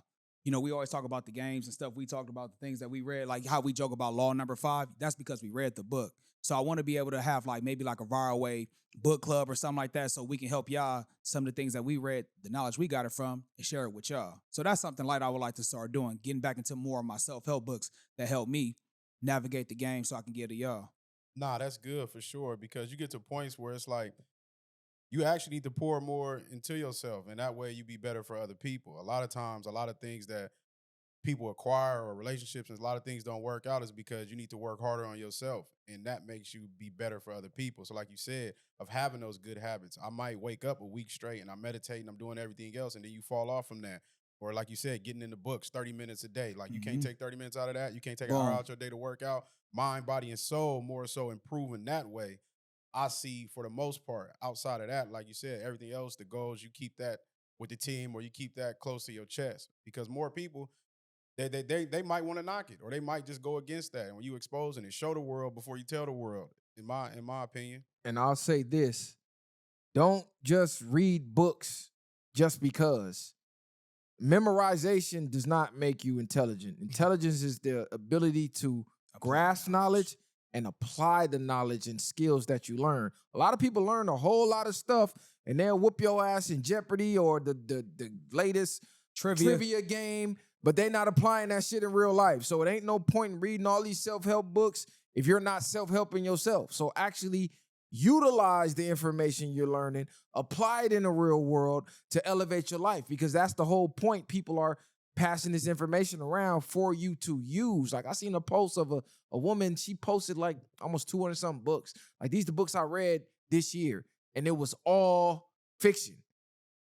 It was zero nonfiction. It was all love tales and nothing you can apply to real life. So what's the point of reading all that shit if that shit ain't helping you? It's just basically entertainment. You're watching TV in a book. I agree and disagree with that sentiment because I think you do need some foreknowledge, but I know that I read a lot of Philip Caputo, Walter Mosley. I don't know if y'all know who that is. Fearless Jones, Devil in the Blue Dress, all those books just for fun.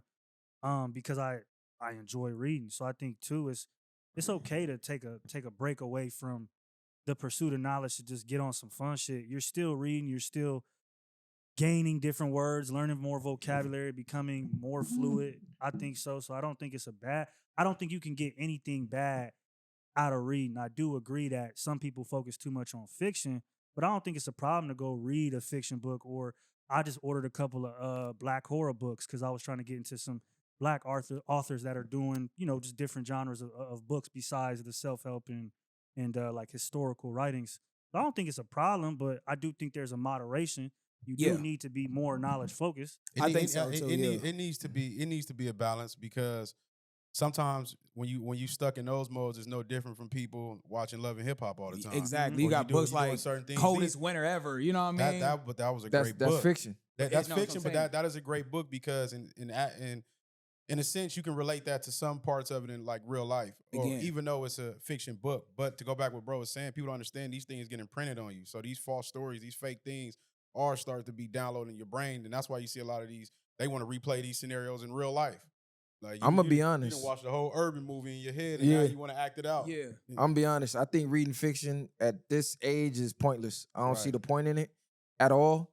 It's basically just for entertainment. And I just, especially as a man, a woman I might give grace, but as men, what the fuck are you doing reading Coldest Winter Ever in your mid-30s or what do you? No, I'm saying I read it in prison. But it's like, what are you know niggas what I'm doing? saying? What are niggas doing? What else are niggas doing?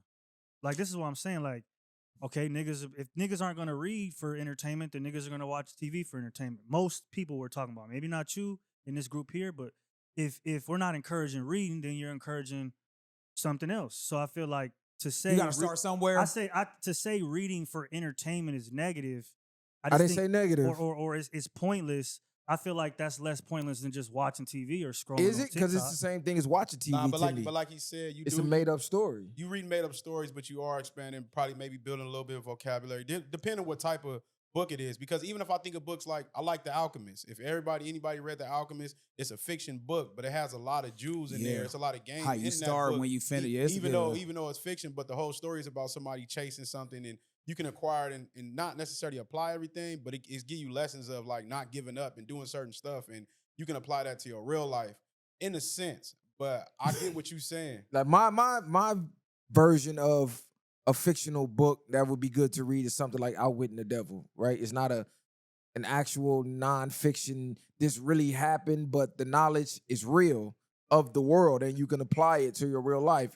I don't see the point of reading a book and not obtaining knowledge that I can help myself with in real life. I don't see the point of sitting here for 2 weeks reading a book to be entertained. See, I can find other ways to be entertained. Yeah. To me, it's a waste of fucking time. I look at it as like movies to me, to a certain degree, with certain books that I've read that are fiction. Like, for me at least, I can see it vividly in my mind when I'm reading.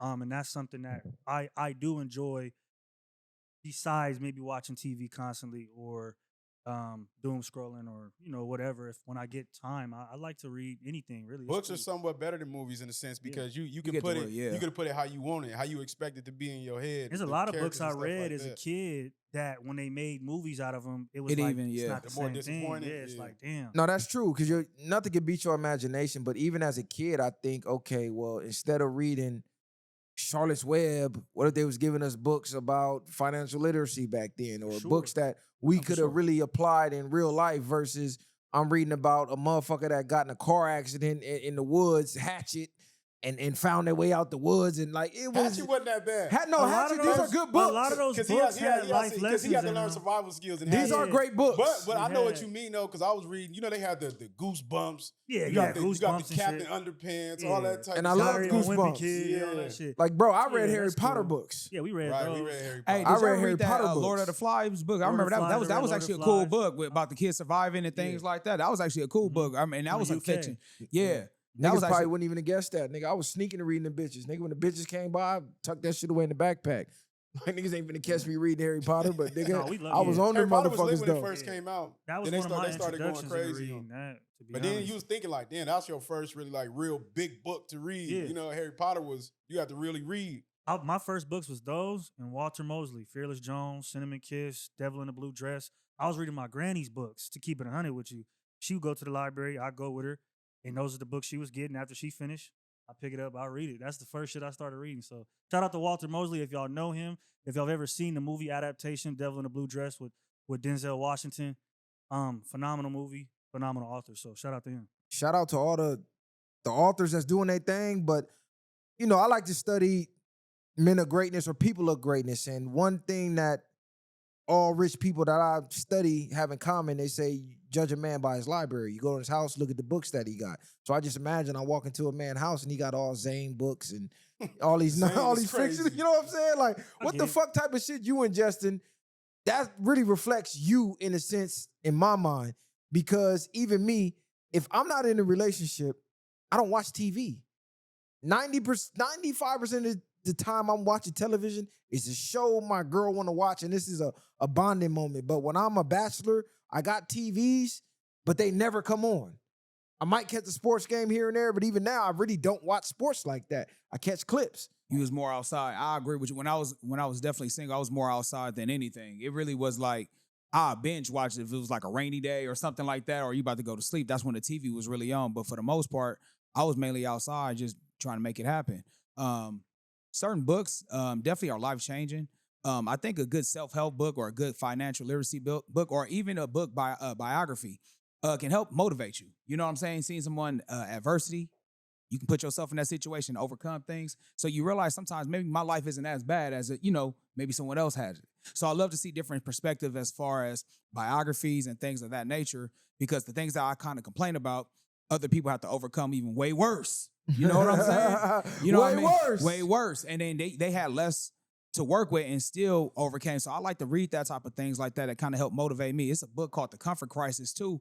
And it was basically talking about how contentment breeds laziness. Men supposed to search for uncomfortable because uncomfortable times create strong men. And uncomfortable times create lethargicness, laziness, and they don't have the drive to do anything great. Everybody's so comfortable, nobody's doing anything. And then society typically goes down the drain when everybody's comfortable because no one's out trying to do something different. You're not challenging yourself. You're not challenging yourself. So that's why I catch myself like, okay, you know what? Don't get too comfortable. You know what I mean? Even times where my alarm go off and I got to get up and go to work. Sometimes it feels good, especially it's been cold now. It'd be like 40-some degrees in the morning time. I'm like, damn, I would love to lay up with my chick.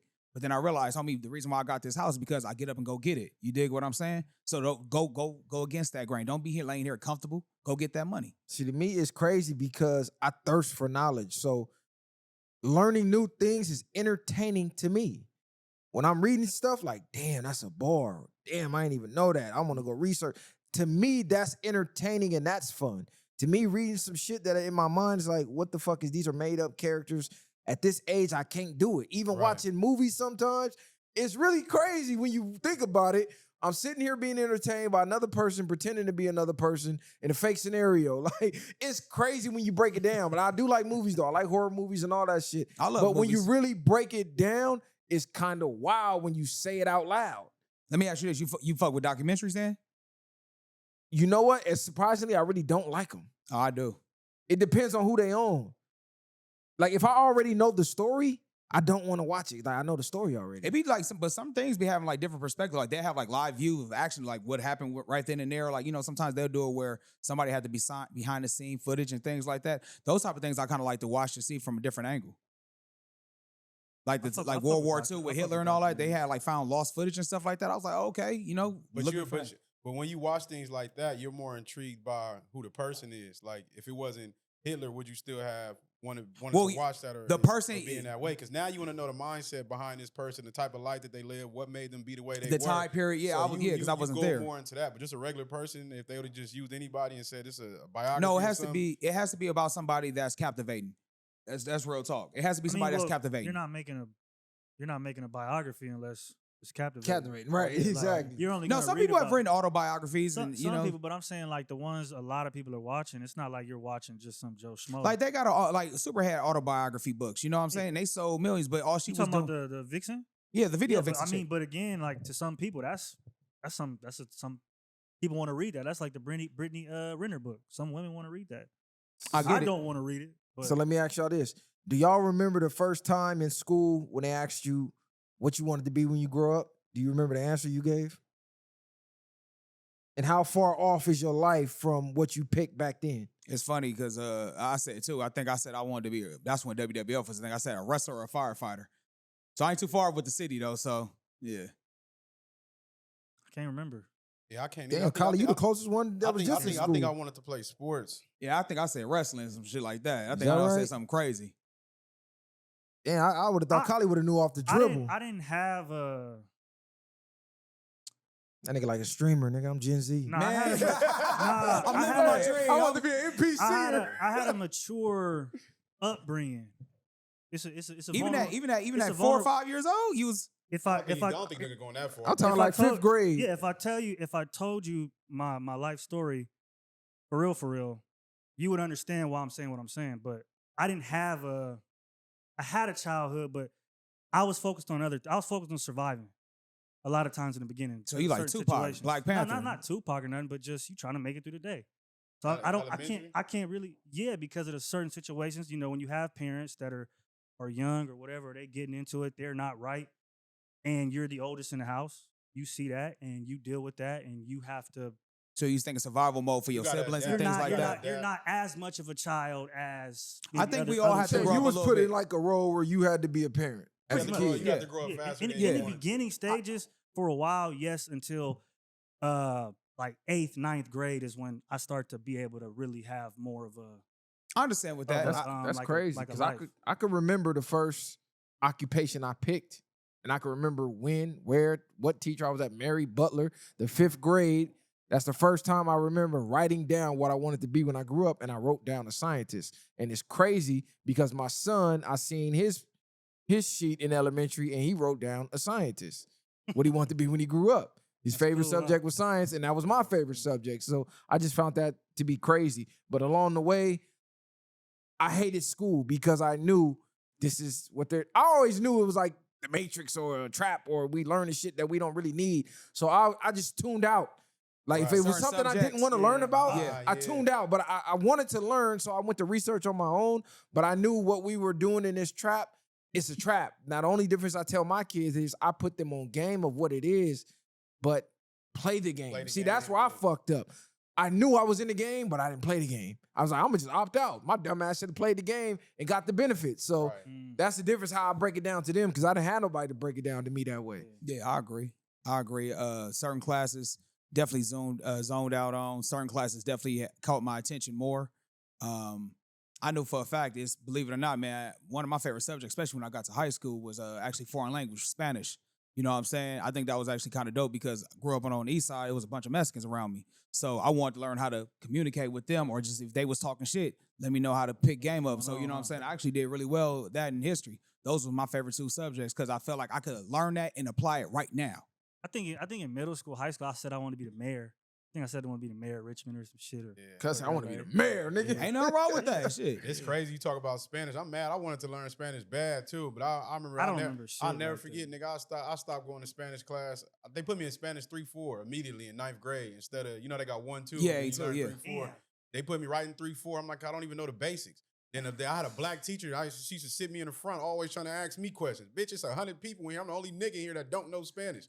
Fuck is you? I stopped going to class. She probably wanted you to grow. nigga. Right. I gotta learn the basics. You telling me read the paragraph, do this. I'm like, nigga, I don't know none of these Hey, you know words. it's crazy though, because I had my Spanish teacher. She was really from Spain, so a lot of the Mexican kids who spoke Spanglish, whatever the case may be, she was correcting them, and she used to really go harder on them than she did any of the black kids. Because it's like, no, you're not saying la piz right. You're supposed to say un la pin or something like that, or un boligrafo, whatever the case may be. She'll correct them like, no, that's Mexican Spanish. We're speaking Spanish from Spain.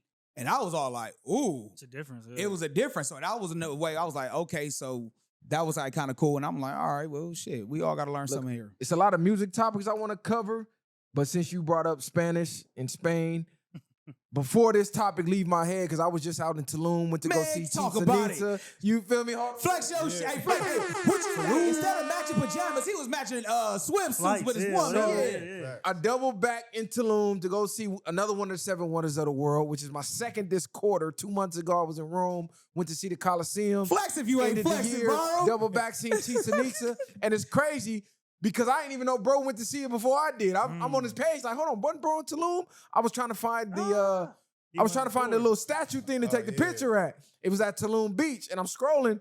Like, this nigga at Chicha Nitsa, what the fuck? I didn't even say nothing. Like, this nigga at the 7 Wonders of the World. It's regular. It's regular. Hey, man, Messiah can make something seem so awesome, just like, yeah, Dubai. The chocolate was all right when I was eating it out there. You had Dubai chocolate in Dubai? Yeah, it was Like, regular. bro, he It had the checked out. picture, like the 5th slide down. Like, nigga, you know this one of the 7 Wonders of the world? It's like, some crazy regular, shit. bro.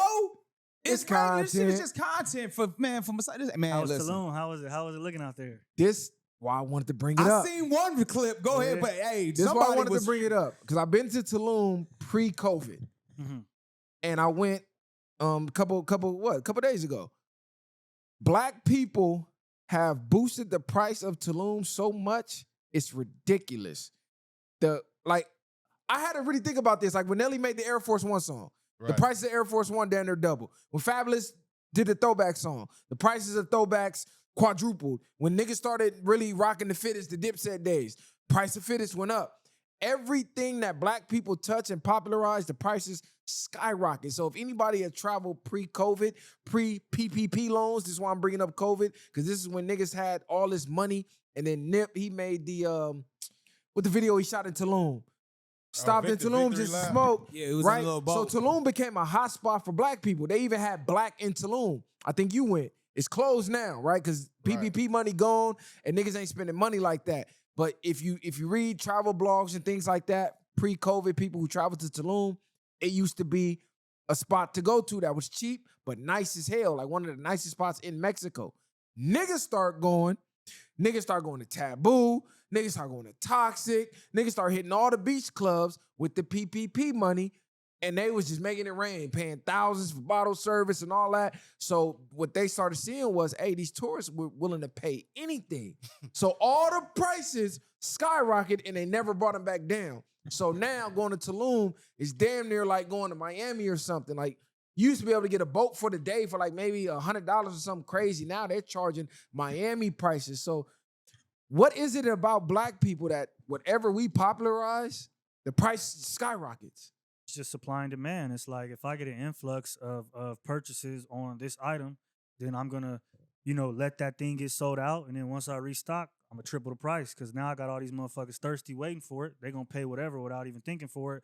Or if it's too expensive, they're gonna find a way, put it on credit. You know what I mean? They're gonna do something to purchase this now because we got the demand. So that's really what it is. And that's what we do because a lot of these places be cheaper to go to, and then they get popping on TikTok or Instagram, and then everybody start flooding it.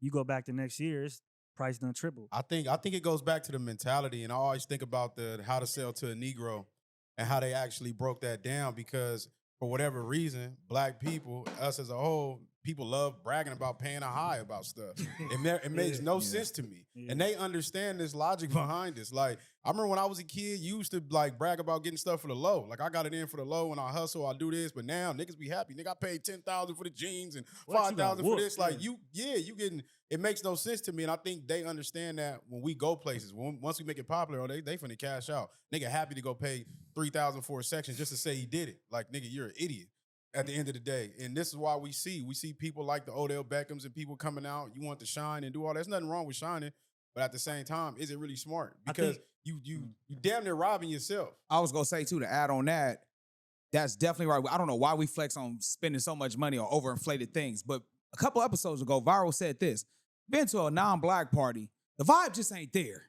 Once we get there, we just make it cool. We just add that little bit of seasoning, a little bit of sizzle, whatever it is, and we just turn it out. It ain't no party if we ain't there, bro. If we don't stamp it and approve it to give it like, nah, come here, this is where it's at, ain't nobody go. Let's just be real. But the reason not to cut you off, the reason I ask is these are spots where Europeans have been going for decades and the prices have not skyrocketed. they've been going there with their family for years, and they get mad when we come because the price goes up, like the passport bro thing, right? Old white men and old, like they've been doing this for decades. But when young niggas caught on, even the price of pussy went up just because there's niggas there. There is that subconscious, though, knowing from, I believe, other races that say, hey, these people, pretty much what the Messiah just said, they're thirsty to say that they purchased something high, because purchasing something high means you're of status. And I think that's the subconscious programming that we go through as black people. So when I get the fancy car or the big house or the nice clothes, I'm somebody, I'm something, I'm now here. And those people play on that because they know you're taking money you don't have, you're spending time you can't really afford to get, you're not going to get back to go here, make it look like you rich, give us all your money, and then you go home broke as shit. That's Right. that's the majority of people, I believe, who are traveling. It's like a lot of us are going there for that one time a year to flex and make it look like this is our entire life. And those places are just waiting with their hands open. They know what it is, to me. Like we just seen LSU head coach Lane Kiffin. Dude makes millions of dollars. He went viral on TikTok because he refused to pay for bags at the grocery store and he walked with his groceries. And this is a millionaire. So their mindset is, I'm trying to save every cent. They out there bargaining everything. So when the Europeans or the white people, they go visit these countries, they trying to get the low. When they see us coming, we happy to pay the high. It was crazy to me. And do you think that, I think there's something to say too about the time period. Like you're saying, these European customers have been here where you can't really raise the price on them, and you kind of don't want to because of the consistency over time. I'll take this price if this price is the price for the next 20 years. Whereas of course, we're going to whore out to whoever's going to pay us for the next 1 year, but they're going to pay us enough to where that price that we're getting paid consistently for 10 years, whether it fluctuates cents or whatever, it don't really matter because we've been paid so much in the last, from 2020 till now, off these COVID, trips or PPP loans, we stocked up. So I think there's something to say about that too. Nah, for sure. Like when you niggas was in the club having bottle wars, buying bottles just to pour them on the ground. Like you dumb niggas. Y'all don't see, y'all are idiots. Y'all have inflated the price of every popular destination that y'all go to. Y'all remember Greece was the hot spot for a minute. Greece was dirt cheap. Niggas start getting on the gram and boom, price of Greece go up. It's like everywhere we go and we make popular, the price go up. And we need to change our mindset with that. It's cool to go, cool to make it popular, but we might need to take a page out them other people book and get there, still haggle them prices. Nah, bro, no gringo. You're not finna treat me like a gringo. Give me them regular town prices. Right, and I think a lot of that comes from, like we were saying earlier, maybe looking for the validation or just you want to stun on somebody in a sense, and it's just like the mindset got to go. They know, not for the most part, they're not going to budge. They know we will budge, and with the bargaining, you'll play yourself at the end of the day. What about the etiquettes too of traveling? When you go to certain places, you're not even supposed to have a whole lot of flashy jewelry. You're not supposed to wear designer clothes. You're supposed to just dress down because that right there will draw the attention. So if you coming in looking like money, they go treat you like you got money. You get what I'm saying? So, I was always told before I even was traveling like that when I used to go to Mexico, don't wear too much jewelry, don't wear too much flashes, because the first thing go do, you get off that Super Bowl cruise, little kids go be like, hey, chicle, give me money. You know what I'm saying? Things like that. And you got to act like, I ain't got it. No. I think it depends on the destination. Some destinations require more flash, like maybe you in Italy or something like that, or Barcelona, or, the places that you go out, it's nice establishments. But you just talking about Tulum, though. That's Mexico. Yeah, no, something like Mexico, you don't want to do that because you're going to get booked. Exactly. The police is booking niggas. So really it's for your safety. You don't want to stick out like a green thumb. So you just got to know where you at, do your research on where you at. But you remember we was in Egypt where we had the private yacht, and the way they looked at the white us, folks, yeah, like they couldn't believe it. Like literally, they wanted to join on our boat, bro. Like they jaw dropped, and they were a couple of them was looking mad as hell. I was zooming in on their faces, but they could not believe it because it was only like 8 of us, and it was like 30 of them. So they knowing what they paid, and it's 30 of them, and it's only 8 of us, and our boat bigger than they boat, and they just could not believe it. So I don't know, was they upset that we had a yacht bigger than theirs, or was they upset like, damn, niggas found this shit out, price finna go up? It could have been that. Could have been God both. damn, the price finna go Because up. because it make more sense if you look at it 30 people, and it's not in the fact that now you comparing like, damn, it's only 8 of them, but we need to be on that boat and they need to be over here. Some people That's why Haters. comparison is the killer of all joy. It definitely is, because a lot of Europeans actually travel down to Africa and all that shit during the summertime because the weather. You know what I'm saying? Believe it or not, man, Africa is actually beautiful. And I'm talking about specifically Egypt where we were at. We were actually in the Red Sea and the water was so clear. And a lot of people don't even talk about it. The water was so clear, you can look straight down and you can see the barracuda swimming. And when we was jumping in the ocean, I was like, hey, do not jump that way. The barracudas are swimming. I ain't never saw a barracuda in real life until I looked. I said, oh, damn. Okay. We jumped on that side. And so at that point, that's what made me realize all that stuff they be talking about, feed the children in Africa and all that stuff, man, that's propaganda. Until you see it and believe it yourself, man, the food was fresh. Remember the fruit? The watermelon. The yellow watermelon. Hey, the watermelon's no bigger than this. That's how a real watermelon was supposed to look. And it was sweet than a motherfucker. It's like somebody tasted, it's like somebody poured sugar on the watermelon. That's how sweet it was. That's how fresh all the food was for the most part. And when you went out there, it was nothing but beauty for the most part. Yeah, you have a few little rough parts around the way, you know what I'm saying? But that's like any major city. It has some rough parts, some rough patches. Hell, we seen dead horses around the pyramid just sitting there melting, you know what I'm saying? Because they don't have no animal cleanup section. But at the end of the day, though, once you start experiencing that type of beauty, you realize like, damn, this the kept secret. Biggest tell our continent in folks. the world, and they only want to show you the huts and shit. Like, come on, bro. Y'all forget the Moors, black people civilized Europe. Y'all would still be in the dark ages. So when they get to throwing them narratives out of, show me a black ran civilization that's great. Go look at Europe. Why you think y'all got any of that over there? It was the niggas. Niggas civilized that. But shout out to the white woman that I met on the beach. I'm going to definitely tap in with her. She's from Africa, actually. You talking about Elon Musk niece? Elon Musk's daughter, yeah. I kept calling her Elon Musk's daughter, right? Because she just reminded me of Elon Musk. He's the only white boy I know from Africa. So, yeah, definitely shout out to her, though. She gave me some cool information. She was with this Hispanic cat, too, and it was a wild moment, right? You know, the narrative is viral, hates Mexicans, he's racist, this, that, and the third. Dude came up to me, and he said, man, I just want to tell you, your culture inspired me to speak English. I'm like, what you mean? He like, rap music and athletes inspired me to learn English. I learned English because of my favorite rappers and my favorite basketball player. He had a picture of Tupac tatted here, and he had a picture of Kobe tatted here. He said, because of them, I learned English. So I want to thank you and your culture. I love your culture. I respect your culture. I study your culture. But he knew he was a guest. But he let me know, like, I love your culture. It was the craziest moment. My girl actually recorded it. I'm going to wind up posting it up. But it was just, That's what say he needs Man, the yeah, That's it when you was have just a to- surreal moment, bro. She recorded it just with all these narratives and, you know, we created your culture, this, that, and the third. Y'all didn't create this. He let it be known. I know y'all created this, but I just want to let you know I love this. And y'all helped me learn English. That was a How crazy did that moment. make you feel? Like when you heard that, like, did that make you feel like inspired? Did that make you feel admiration? Like, what was the feeling when he told you that? It was just confirmation because we all know this, but for some reason, people have too much pride and ego to let us know how our culture affects them because we're so welcoming to the point where people feel like, well, we got ownership. Fuck y'all and what y'all created. We don't got to give you credit. So that was a dope moment, man. So let me ask you this: what was the best part of Tulum while you was out there? The seafood. You know, I don't eat fish when I'm here, but I love fish. But over there, that's all I ate. And the avocados. Whatever they giving us out here, these ain't real avocados, bro. The guac over there, completely different. What you liked about Tulum, bro? Because you don't even mention this nigga. I swear to God. It's regular. This nigga come, I see the nigga with a suitcase, look on the gram, this nigga in fucking Taiwan somewhere. Like, what the fuck, nigga? This nigga don't say nothing, just in another country.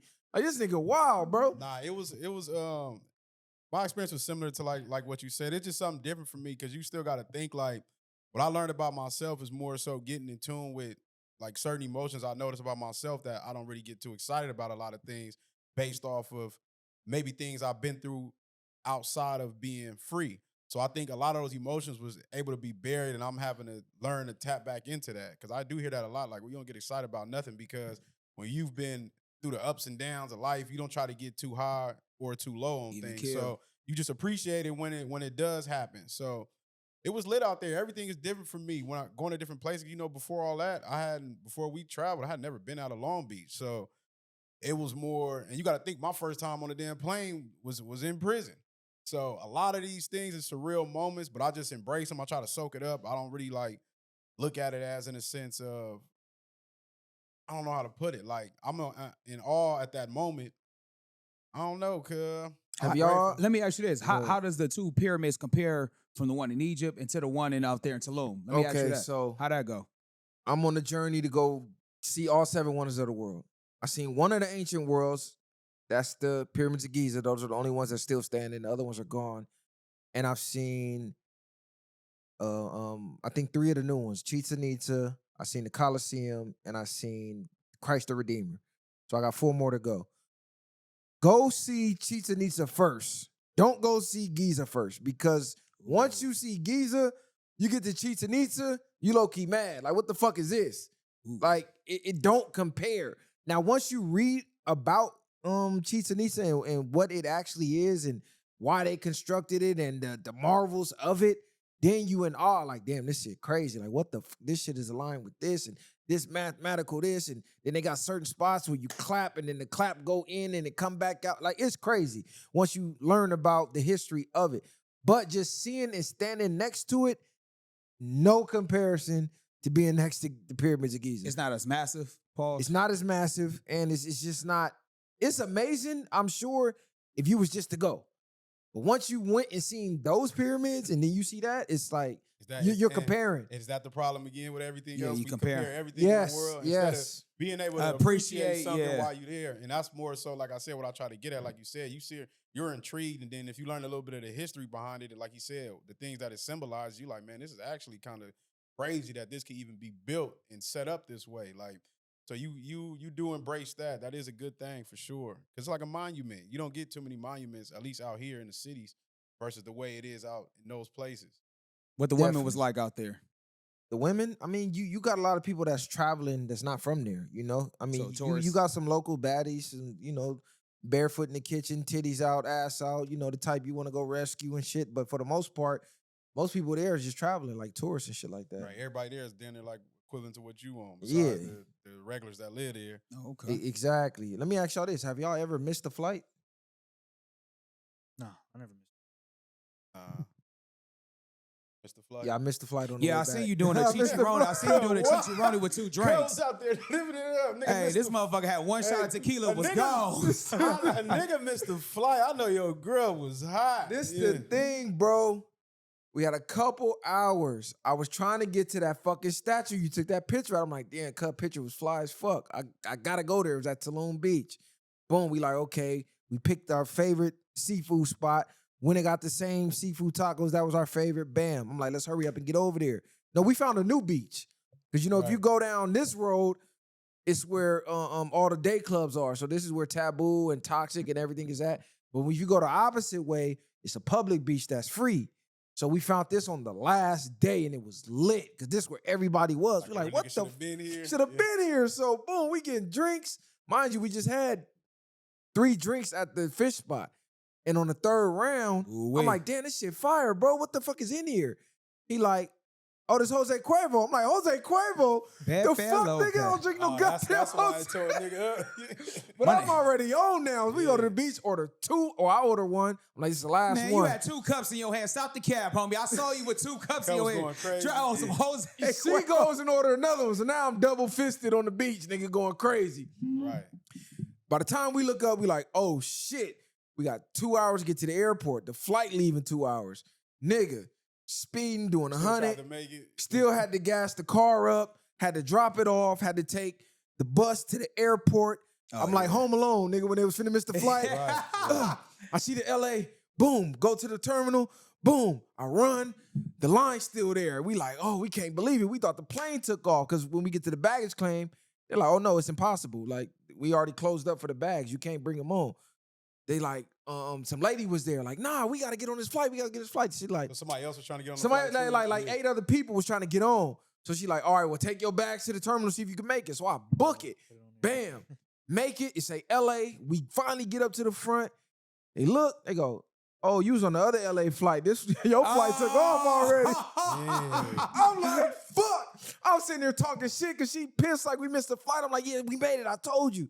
They're like, yeah, if you'd have got here an hour early, we could have snuck you on. So had to go get a hotel, They wind up changing the flight, you know, gave a nigga first class treatment and all that shit. But At least you got Yeah. all that, and then it's kind of, I mean, things happen. was a in blessing. sense. Yeah, exactly. It ended up being a blessing. But ain't it crazy? Like when you time flies when you enjoying yourself or you doing certain things. You trying to manage the time. Like, well, I won't have time to make it, and then you mismanaging and stuff like that happen. But that's good. You got a story to tell. Yeah, now. that was that actually shit a funny was, that shit was funny. I was talking big shit. I want to know what your girl was saying when she was like, yeah, we made it to the right gate because you kind of skipped over that. What'd she say? No, Stupid she was talking motherfucker. shit the whole time. I never missed a flight. The years of travel, I never missed a flight. Fucking with you. That first class made it all over though, made it up like, man, stop, relax. It was like some movie shit, bro, because it said L.A. and it was an L.A. flight. Yeah. Around the same time. Running, made it. They like, oh yeah, let me see your ticket. They like, oh, your flight left. I'm like, the fuck you mean my flight left? Nigga, y'all tweaking. I had that I ain't shit face. Man, like,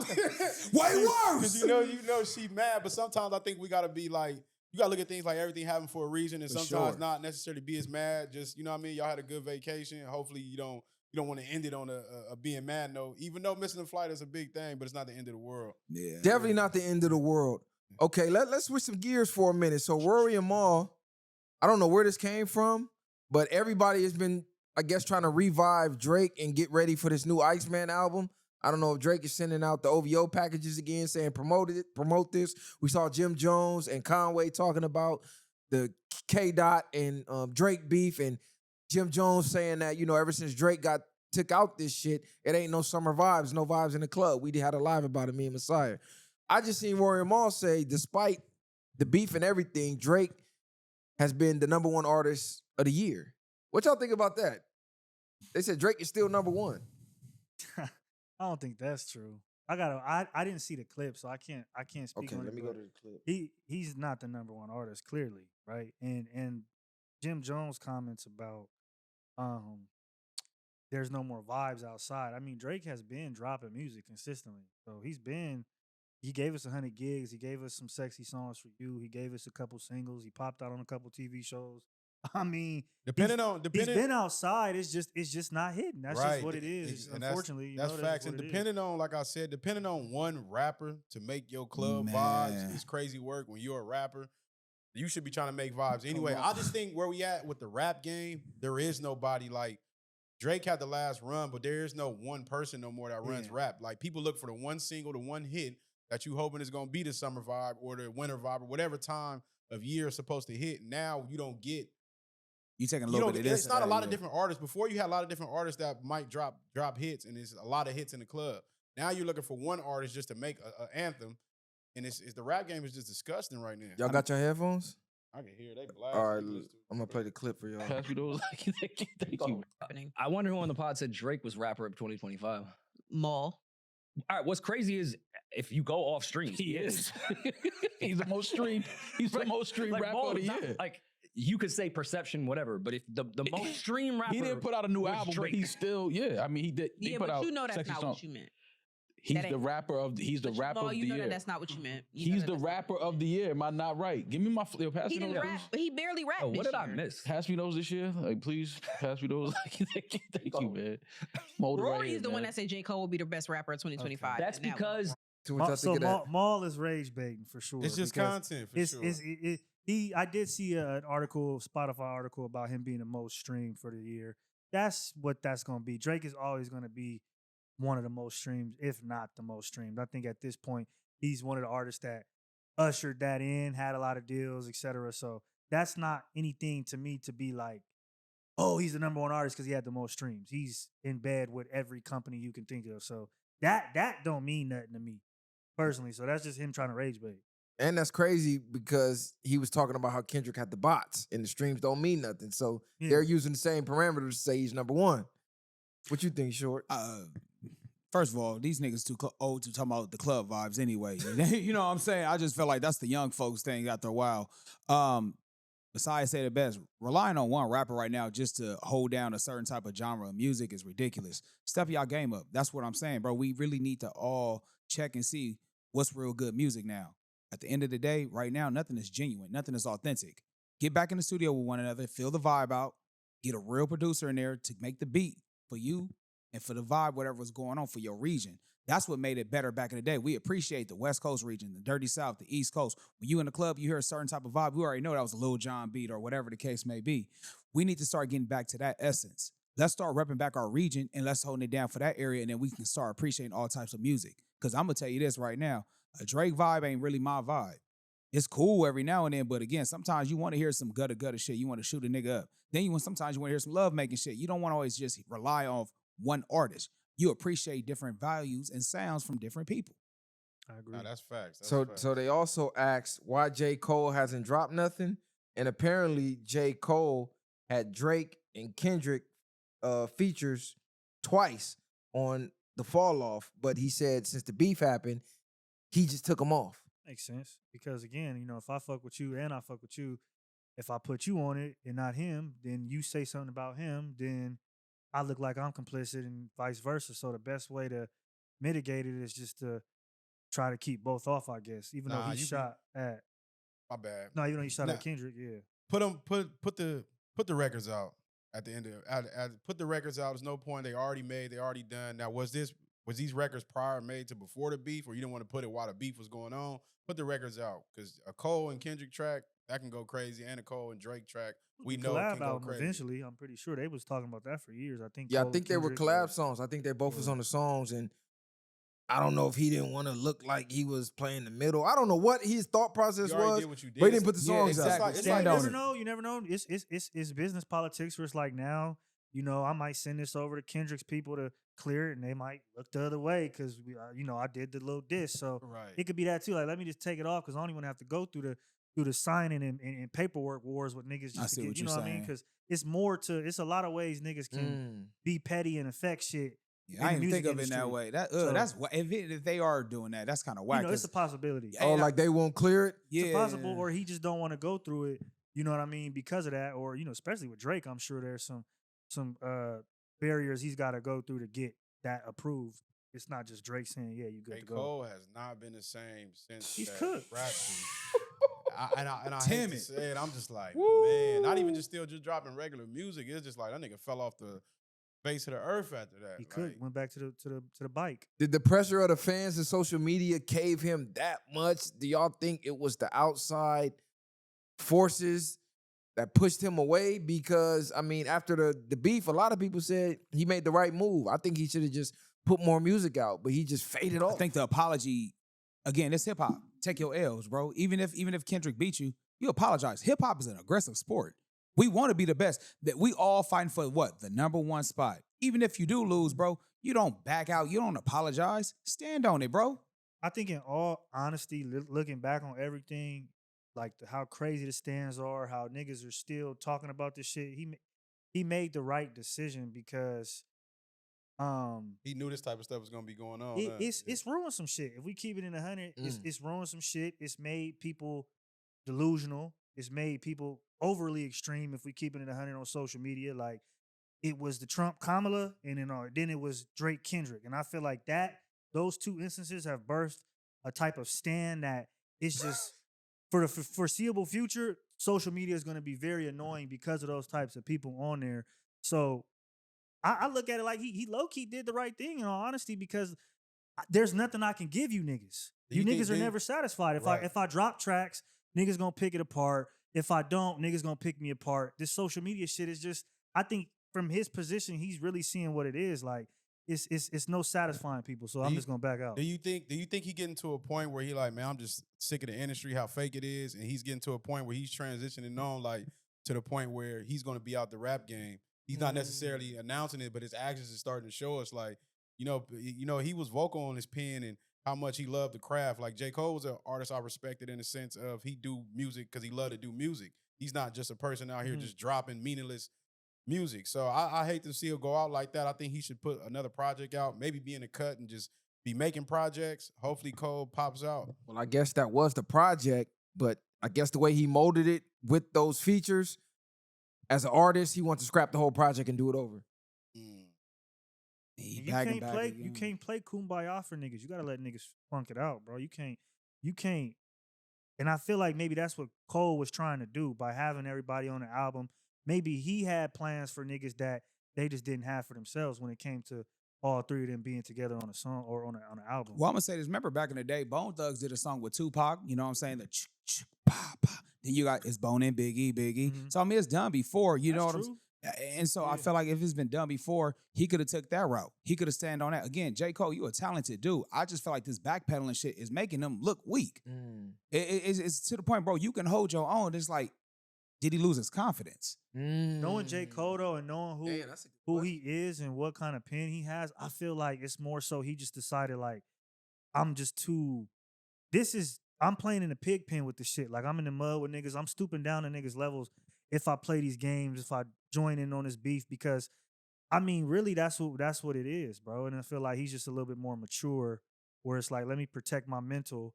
Because I do think there's a, the rapper's not gonna, Drake not gonna talk about it, Kendrick not gonna talk about it, but there's for sure a mental aspect to that shit. It's just real life. You got millions of niggas saying you suck or millions of niggas saying you good, in whichever way can make you, you know what I mean, feel a certain type of way. So I think he just realized all that and was like, I'll just leave it. Because it's a lot. They opened up a can of worms that whoever lost, them going in that battle was like damn near a kamikaze mission. Because it's really like, okay, it's going to be one of us going to come out the victor, and whoever don't is fucked for the foreseeable future. And that's what happened. Do you think Jake? That's a good question. Did he lose his confidence? Maybe he hitting the pin. He's going. And he's second guessing himself. Apart. Yeah, he's seeing ghosts. He's second guessing himself at this point now. That's why I said I think the apology kind of messed him up, because now he's doubting himself. He doesn't have that same confidence, that same moxie that he had at first. Cole ain't Cole no more. I feel like Cole is now kind of just a shell of himself because he's shell shocked. He's like a damaged boxer right now. I think he a solid nigga. I think he jumped out on some, I want to get some too, and then immediately was like, hold on, this ain't even me. I don't even do this.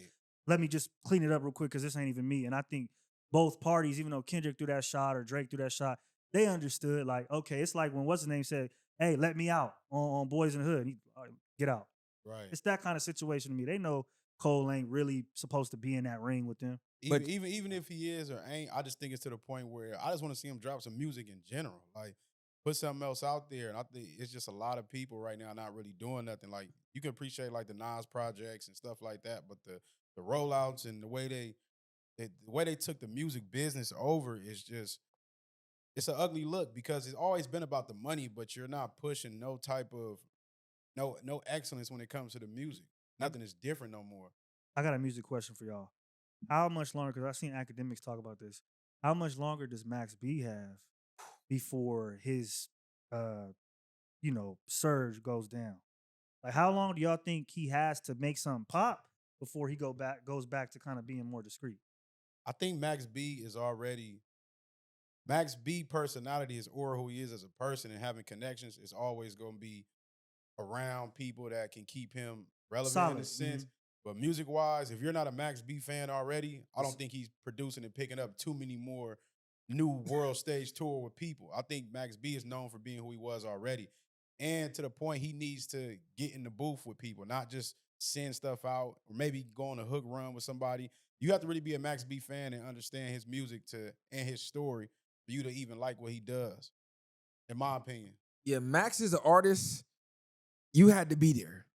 You can't really come out 2025, 2026, go back and understand the music, because it's one of them things where you just had to be there. You had to be outside to understand why he sound like this or why he remixed this. You had to be there in the moment, watching them DVDs, watching him run around with Jim, Stack, Mel Matrix. They doing blogs in Miami. He here, he there. Now he beefing with Jim. Caught the cat. Like, you just had to be there to understand the wave at the time. Like, where the wave even came from, where niggas was getting into it for saying the wave. Like, really, Game and French almost got into it when Game really started running with the wave. And then Nip had that moment in the studio where he told French, like, bro, this hip-hop, we all throw a little sauce and flavor in here and we pick it up from each other. You feel me? So it's moments like that where you just had to get it. And I don't see new fans of this generation really just getting it. Because the new fans don't have a story to, they get the story of him being in prison for a long time. But, we like to watch artists when they come up. So when you get to see that, you have a different liking to an artist and you appreciate them a little more when you watch what they overcame and what they've been through and how they became successful. I think now it's just him getting dropped out the gate, and he's a figure. But like I said, if you don't understand him, then I think it's a little different. I think he should get in the podcast world. I think he should take that route. He has that personality or to be in front of a camera. Even I liked his interview when he did with Cam and Mace. That was a good interview to me, and it was all natural Harlem stuff. So I think that was a good look. I was fucking I think he did a cover of Kehlani's Folded. I don't know if y'all saw that clip of him in the studio. I thought that was cool. That's his vibe, the melodic, singing. I'm in my bag. I fuck with it. I think that if we talking about people like just older generation people who have came home, he's done it the best so far. Like I think he's made all the right moves. Yeah. He had a powerhouse like French waiting for him. Imagine that. I mean, French was up when he left, but imagine you come back, your homie dating the Princess of Dubai. It's like, damn, nigga, I came back to a bag, rolls, you know what I mean, all type of shit. So I think that has also helped him out too. So like Messiah said, I think he'll always be solid, but the buzz he has right now, he got a couple more months. He got to spring, and it's over. Summer latest, he need a hit. Yeah. Spring, summer, he need a hit because he dropped that project. Nobody talking about it, but he got ring rust. He been gone for a while. Let him get the rust off. But by spring, he don't got a hit circulating. It's ugly. Either that or pivot to the podcast or entertainment or I think you said something that was interesting just now. You said somebody that got out of jail and kind of got the streets running or is hot right now. He's somebody who compare him to Big Meech, for instance, where he came out and we kind of seen that go downhill from the What about Lil Boosie? Remember Lil Boosie was fighting a life. But I don't think Lil Boosie's ever came out and like his trajectory went down. No, it never went down, but it's up. It's like once he got out, it was like he was already up, Boosie, and then Boosie had so much music, it was down there until like he wasn't even gone like that. He was gone. Yeah, he was still doing shit in jail. Yeah, but I just mean like he stayed relevant. Boosie is Boosie, but how long was Boosie in there? Boosie was in there for a minute. They did like 5 or 8 or something like that. Yeah, Boosie was in there for a minute. I'm saying like a nigga who we know or we have kind of like, what's the word for it? Like romanticized in a way of being this figure. They do a stint, they come out of those. I mean, Meech, him, it's like a couple other people.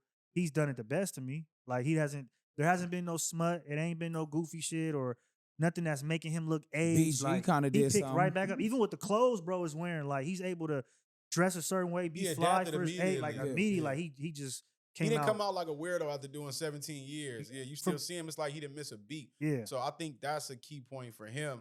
And I agree with what Kali's saying. Like, he came out right. You came out to the money. You came out. We seen the viral clip of him doing all this in one day. We like, how he got this many hours in a day.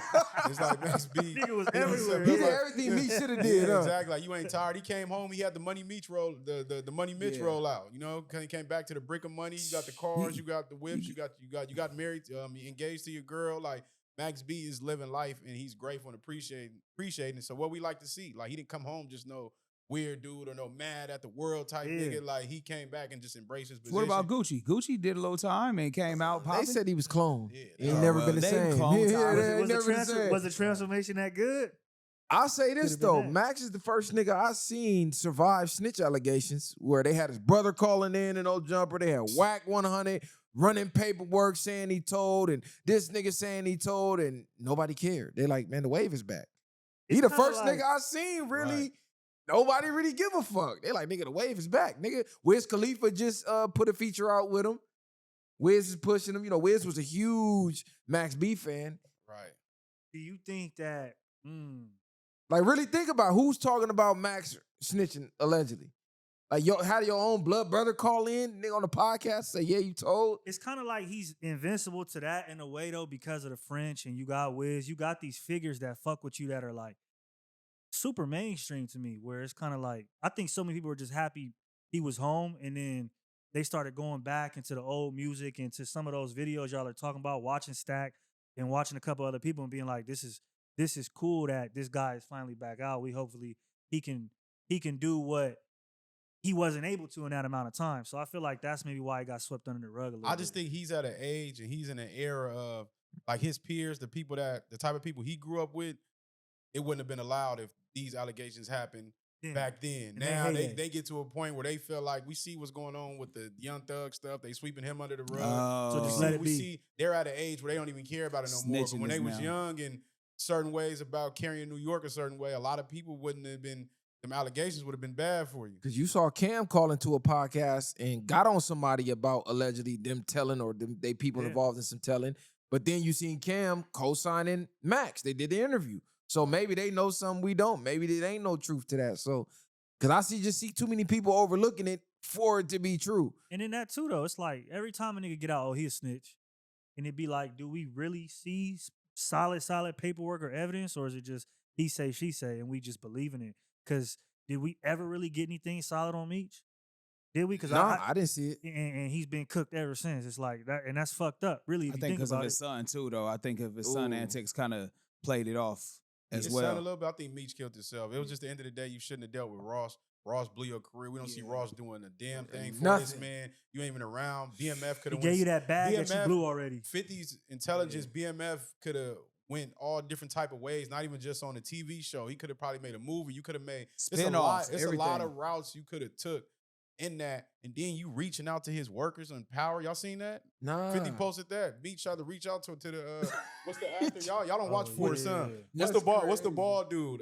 I forget his name. tweaking. All I know is But he was Tommy. he was in his DM reaching out to one of the workers, and 50 posted it like, nah, nigga, like basically like did. trolling, like basically like, can we work? And then them niggas like, nah, then we ain't going for that. Like that's one thing I can say that the power, the force, and those workers that work for 50 are real dead ass loyal to him. You see them niggas in clubs together. What's the Raising boy? Kanan? Yeah, not the Raising Canaan. Are you talking about the son? Yeah, Ghost son? Oh, yeah. I think his name is Tariq. Yeah, Tariq, yeah. Tariq, but Tariq in real life, I watched them. Michael Rainey.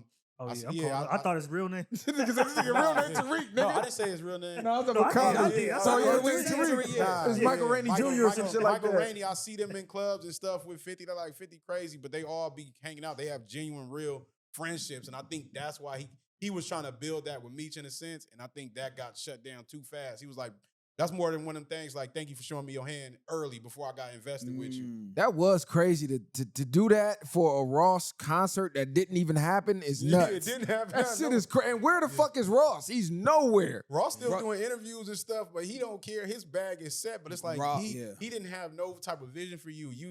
This nigga took your son, was building him up to become a prominent actor and put you in certain places. It's like, and you jeopardize that. And that's why you gotta be careful who you associate with. BMF was cracking too, and Ross was just using you as a pawn to get to 50. He didn't really care about you. Exactly. And he wanted to solidify himself like, Big Meech, fuck with me. Right. Meech Off made a the song, wrong because he move. said your name in the song and you blew it. Like, He made the wrong move. So let me ask this. You know, Doechii, she was hot topic, one of the hot topics of the year. You know, she was a hot topic over here. You feel me? She got us in a lot of little podcast wars and battles. She just released a song addressing the industry plant claims. Who is she dissing? Because I seen Joe Budden be vocal about it. I seen the other couple podcasts be vocal about it. You know, I had to take that was vocal about it. And she sounded like she was throwing some disses out there going, you know, I hear y'all say it's the machine, it's this, it's that. Y'all sucking y'all favorite rappers' dick from the back. What's the agenda when the it girl is black? Mm-hmm. Yeah. What y'all think about that, man? Hey, she. I thought it was cool. I said, okay, she shot her shots at whoever it was. I thought it was cool. I'm not mad at Doechii, man. I'm not mad at Doechii. I'm not changing my opinion, but I'm not mad at her. Shoot your shot. That's what you do. Because you know she had a concert recently. I forget where it was at, but she was doing a Nobody song. vibing, huh? Nobody was vibing. You saw the clip? And they said, damn, see, this what happened with the industry plant shit. You can't plant bots in the crowd to get real reaction. You could buy streams, but so I don't know if she saw that clip and was like, fuck that. Let me hit the studio. Maybe her anxiety was. She probably just tired of hearing the claims, and I think sometimes they might let her know like you need to basically speak back in the music, keep it within the music, but you know let people know that you know type stuff. So I think nothing really wrong with it, but whoever she's speaking to, it is what it is. If it ain't directed, it ain't respected. It was hot though. I ain't gonna lie. Yeah, she was getting her shit off. She can make good music. She can make music. I just think people get tired of it. And you got to get it off your chest and make people aware of it in a sense. Okay. Because it got us talking about it now. No, for sure. What y'all think about the Anthony Joshua situation? I think this one is crazy. It's some very, very, very unfortunate. Rest in peace, you know, first to his two friends. One of them was a trainer too. Yeah, one of them was a trainer. I think the other one was like a strength coach or something like that. They was on this team for the fight on when he did on Netflix against Jake Paul. And I did some research too. The road that he was on is one of the most dangerous roads in Nigeria to drive on. So, as they were saying, somebody was going over the speed limit. I don't know if it was the black Lexus or the truck that they ran into, but unfortunately, the accident was catastrophic. Like the body was decapitated on the ground, in the clip and things like that. The videos floating around social media. I don't know what the Nigerian folks was there doing, but it's like they was over there chanting and like, I don't know if they was hyped up or happy to help them out, but it was like, I don't know, I feel like it was something fishy going on. Well, to me, that situation that you're speaking on is like, it's the same thing as when Nipsey or P&B Rock, right, was gunned down at the Roscoe's. A lot of people, instead of helping today, the first thing we do, we pull out the phone. And then on top of it, you got that adrenaline rush, and like, we're not supposed to be seeing, heads split open in the street and these things. And so that can shell shock you where you like, you don't even know what to do. You just fixated on it. So I think that's a big part of it too. It's very unfortunate because a week ago, right, bro was like 10 days, yeah, for sure. $70 million. 92 million. Beat Jake Paul. He's on top of the world. Everybody's talking about him. And, in an instance, he's lost 2 friends. So prayers out to Anthony Joshua. Hopefully he makes a full, speedy recovery and just. And the family, too, that lost their their loved your ones. moments. Cherish your moments. Definitely, and exactly like you said, definitely send prayers and things to that in their way. But it's like, this is why you got to appreciate it, because you only get a moment out here. You only get a moment. It's wild because you see that the track of that day, it was like they was having the time of their life. Yeah, like, playing ping pong. You enjoying yourself all day. You're never expecting nothing like that to happen. So be grateful for your people while they're here. Like I said, a lot of things don't need to be in friction, you know what I mean? Not holding grudges against people that you know that's going to still be in your life. You got to just be grateful and enjoy those moments and make those memories, because that's the only thing you get when those type of unfortunate things happen. And the fact that he was able to walk out pretty much with minor scrapes and scratches is a blessing, because the condition of the other 2 bodies were like, terrible. And like when he got out, it was like a movie in Marvel or something. He was just like Superman when he got out. Like, what happened? You know what I'm saying? Are y'all up to date on all of the conspiracies surrounding this? There are a lot of fishy details surrounding this. Now, if you look at the people who Jake Paul has fought, it's like a list of 4 or 5 people. Nate Robinson's one on there. He disappeared. I think one of the other guys almost died. I think it lung collapse or something like that. It's a list of like 5 fighters. Something tragic happened to every single one after they fought Jake Paul. Now, there's rumors that Joshua went off the script and he wasn't supposed to do what he did. So I guess this is his 33rd fight. And if anybody knows anything about the masonry, y'all know about 33, right? Jesus died at 33. 33 million people watching the fight. 1 year, 33 days after Tyson versus Paul. 1 month, 1 day, and 3 days after the Tyson versus Paul. 13 months, 3 days after Tyson versus Paul. So, like, everything, if you look at the dates and the numbers that line up with the fight, it adds up to 33. They even tied this into a couple movies. I don't think the movie was well known, but they showed the movie, and then it was Paul. It was both of their names in the movie, and it was tied to a fight. And then somebody, I guess the dude friends wind up dying in the movie. It's a bunch of crazy shit when you go down this fucking rabbit hole. Then they say the road that they was on, it was something fishy with the vehicle that they hit. And then they were saying the only truck, that big ass truck, right? Yeah. I guess it wasn't supposed to. It was some fishy details about that truck being there. On top of, they said the only place in that car where dude could have survived was behind the driver's seat, where he happened to be sitting at. So it's a lot of theories floating around that, hey, this was like maybe a blood sacrifice for that 92 million. Like, people, they came to cash in. He got the deal. Week later, 2 friends gone. This is a crazy world. I mean, you can't put, knowing what we know and the knowledge we have, I can't 100%. Can't outrule that. Can't outrule it. I can't outrule it. And, that might make some people upset, but this is the world that we're living in, and if you take the emotion out of things and you look at things a little bit deeper, a lot of times there is something fishy. At this point in time, obviously prayers to him. I don't want to put it so much on a conspiracy, but you can't rule it out. Not in this. Ain't it crazy? Because when you get to a point now, you start to learn more. Well, we like to learn more things, and you start to realize that dinner all the time. The truth is always stranger than fiction. Yeah. And it's crazy to me because behind it, it's always something that's presented. They say the world is a stage, and if it's like, how is everything so plastic and fake? Like, but it's real, if that makes sense. Like, real things happen, but it's never what you perceive them to be. And you know, it's crazy too. Hey, Viral, remember that time we was in Africa? I can't say they do drive a little reckless out there. They do drive a little crazy. The law of the land out here in the United States of how we got rules and regulations of the road, it's not like that in other countries. I can't awfully say that. You know, the stop signs and things like that, the things that we typically abide by out here as Americans, when you go to different countries, you realize they drive totally different. They drive a lot more aggressive, you know what I'm saying? Things like that. Even that, no ambulance came right away. Like, yeah, there was a lot of shit where I was like, damn. And you know like, what's crazy? Like you said, sure, like a lot of other places, if you somebody that's trying to like cross a street or do something else, they feel like you're not in the car, you're not supposed to be on this road, or you're not supposed to be. So they don't care. Like, you think pedestrians don't have the right of way. Yeah, exactly. There you go. The pedestrians don't. They just keep speeding. Like, you better move. Like, Yeah. they don't really care. And then like you see these pictures of, you know, he's throwing up the symbols. Masonic The symbols, right? And just, you know, 33rd degree Mason, that's the highest level you can reach. It's just, I find it crazy. This is all alleged too, by the way, that when you go down the numerology, everything adds up. It's crazy. It's 33rd fight. 33 million people just happen to be watching it. Then they taking his fucking name, right? The letters. Anthony got 7 letters. You go to his roots, Nigeria, 7 letters. Last name, 6 letters. Yoruba, 6 letters. You add them up together, it's 13. Like everything is adding up. It's too much of a coincidence. It's too much of a coincidence. It's no fucking such thing crazy. as coincidence, though. You know that, though.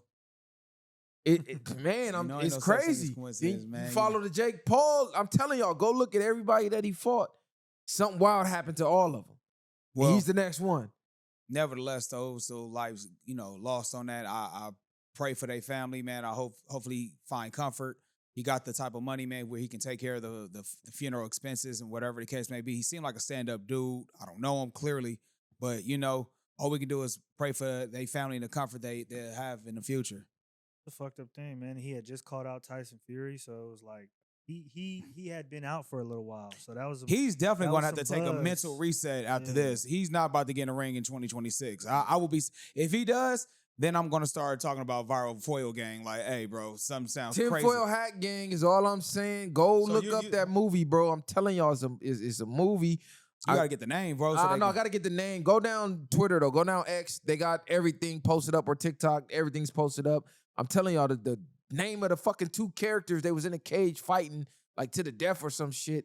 It's the last name was Paul, and then it was his last name. And then even with the trainer, they were showing his last footage in the gym. He was playing one of the Tupac songs, like Death Around the Corner. It was all a bunch of crazy ass shit, bro. It's actually a dope song. Damn, man, I actually love that song.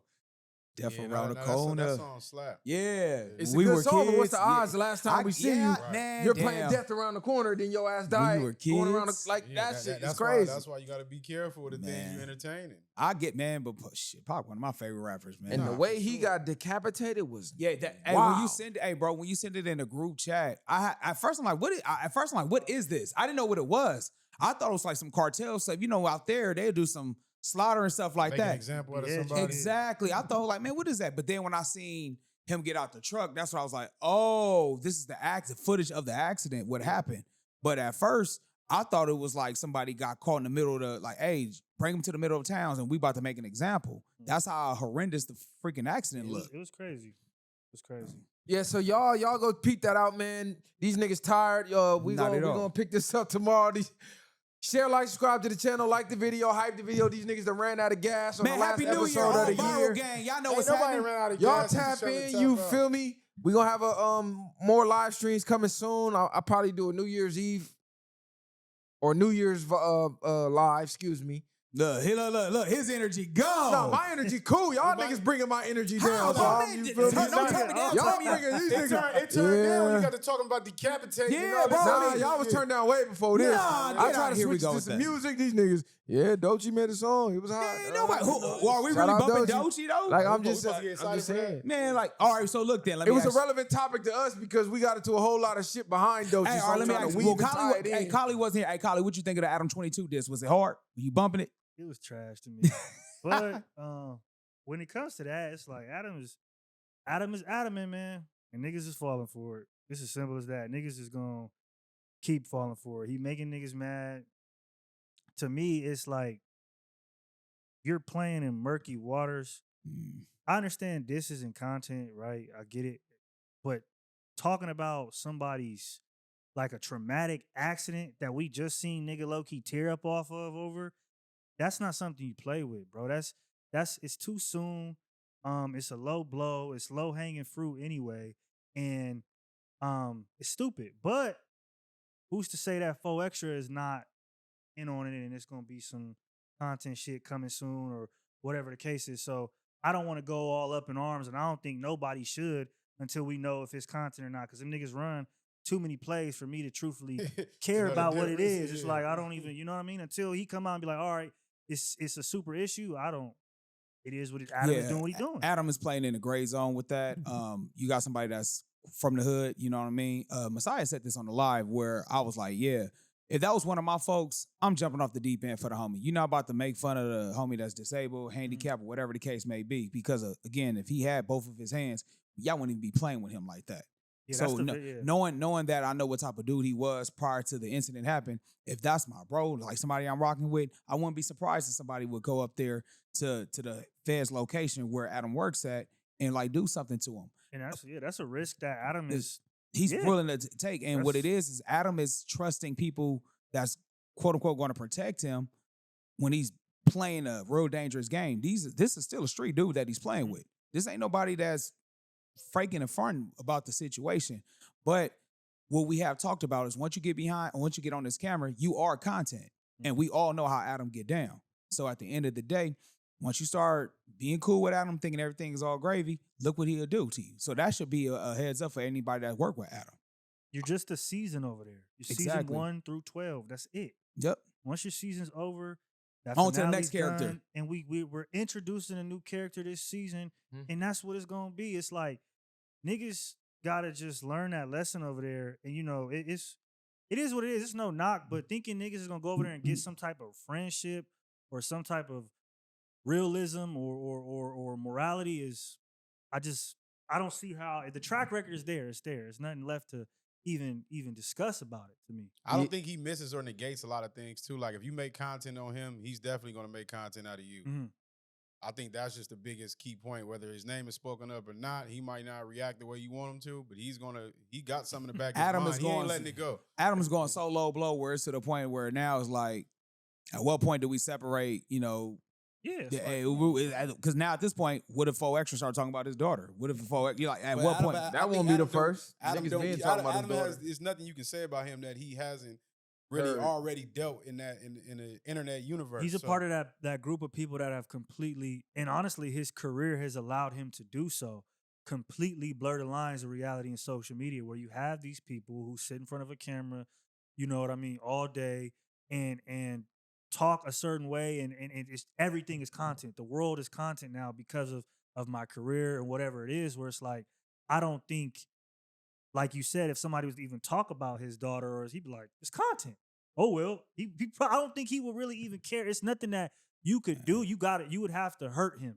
I'm not telling nobody to do that, but that'd be the only way to really get through to bro. Because talking online, he's not gonna care. I actually think that's good to develop, of not necessarily, you're not taking anything personal. But if you are, he ain't letting people know it. You know, he's just treating it as content. Do you think you would care as much if you was making millions off content? Because he's on document and hadn't been making millions off of content. So at that point, when you're making that amount of money, I don't think the opinions of a bunch of emotional game makers matters to you. Yeah. And then at the same time, it's words, right? I have my opinions on it or whatever the case, but how mad do you want people to get when it's people from his hood and his family at No Jumper right now? Like, Sporty Face is up there right now, and he didn't feel, you know, he gave his opinion on the diss song. He said 4Extra should respond, but he didn't, you know, him and 4Extra appear to be beefing. We don't know if that's for real or social media. I don't know. I'm just going off face value of what I see and what I hear. He say it's real. 4Extra hasn't really spoken on it, but if we jumping out the window, fuck Adam, this diss track, this, that, and the third, and then his cousin go up there, and his cousin is also from his hood, and he's not tripping like that. Why are we? Why would we be tripping This like is that? why the I hood think- and the media don't even coexist. That's why it makes it seem so goofy now. I remember one hood business used to say amongst hood business. We don't even discuss that in front of non-associates, non-affiliates, or nothing like that. And that's why it's to the point now, I'm just like, it's to the point now, y'all got to create that separation, because if not, it's going to be a mockery of all this shit now. What kind of man are you too? Like, this is what I'm saying. Fuck the street shit for a second. We was talking about men code. Like, to go and turn somebody's traumatic experience into a joke. Like, and any nigga in the comments giggling and kikiing, you're a bitch ass nigga, because it's like, Woo, this is talk your something shit, that Collie. this could happen to anybody. You get what I'm facts. saying? This is not and the tables can turn just like that, bro. I just feel like that kind of shit as a person, I couldn't fuck with you, and anybody seeing that, take that as is something to say. You should never go over there. Even what you just said about the emotional gang member thing about him looking. Why would you even work with somebody who views you that way? Like, you're just completely expendable to that situation. It's just crazy to me. Now, to play devil's advocate, what about the people who say, well, this is the same guy who's bragging about knocking non-affiliates out in jail for simply knowing ops and what he was doing to ops and carrots and this and that. So why y'all got all this empathy when he was terrorizing niggas? And, you know, the tables turned. Nigga, what y'all was crying about? He was in the field doing what he do, terrorizing, whooping feet, knocking niggas out in the shower naked.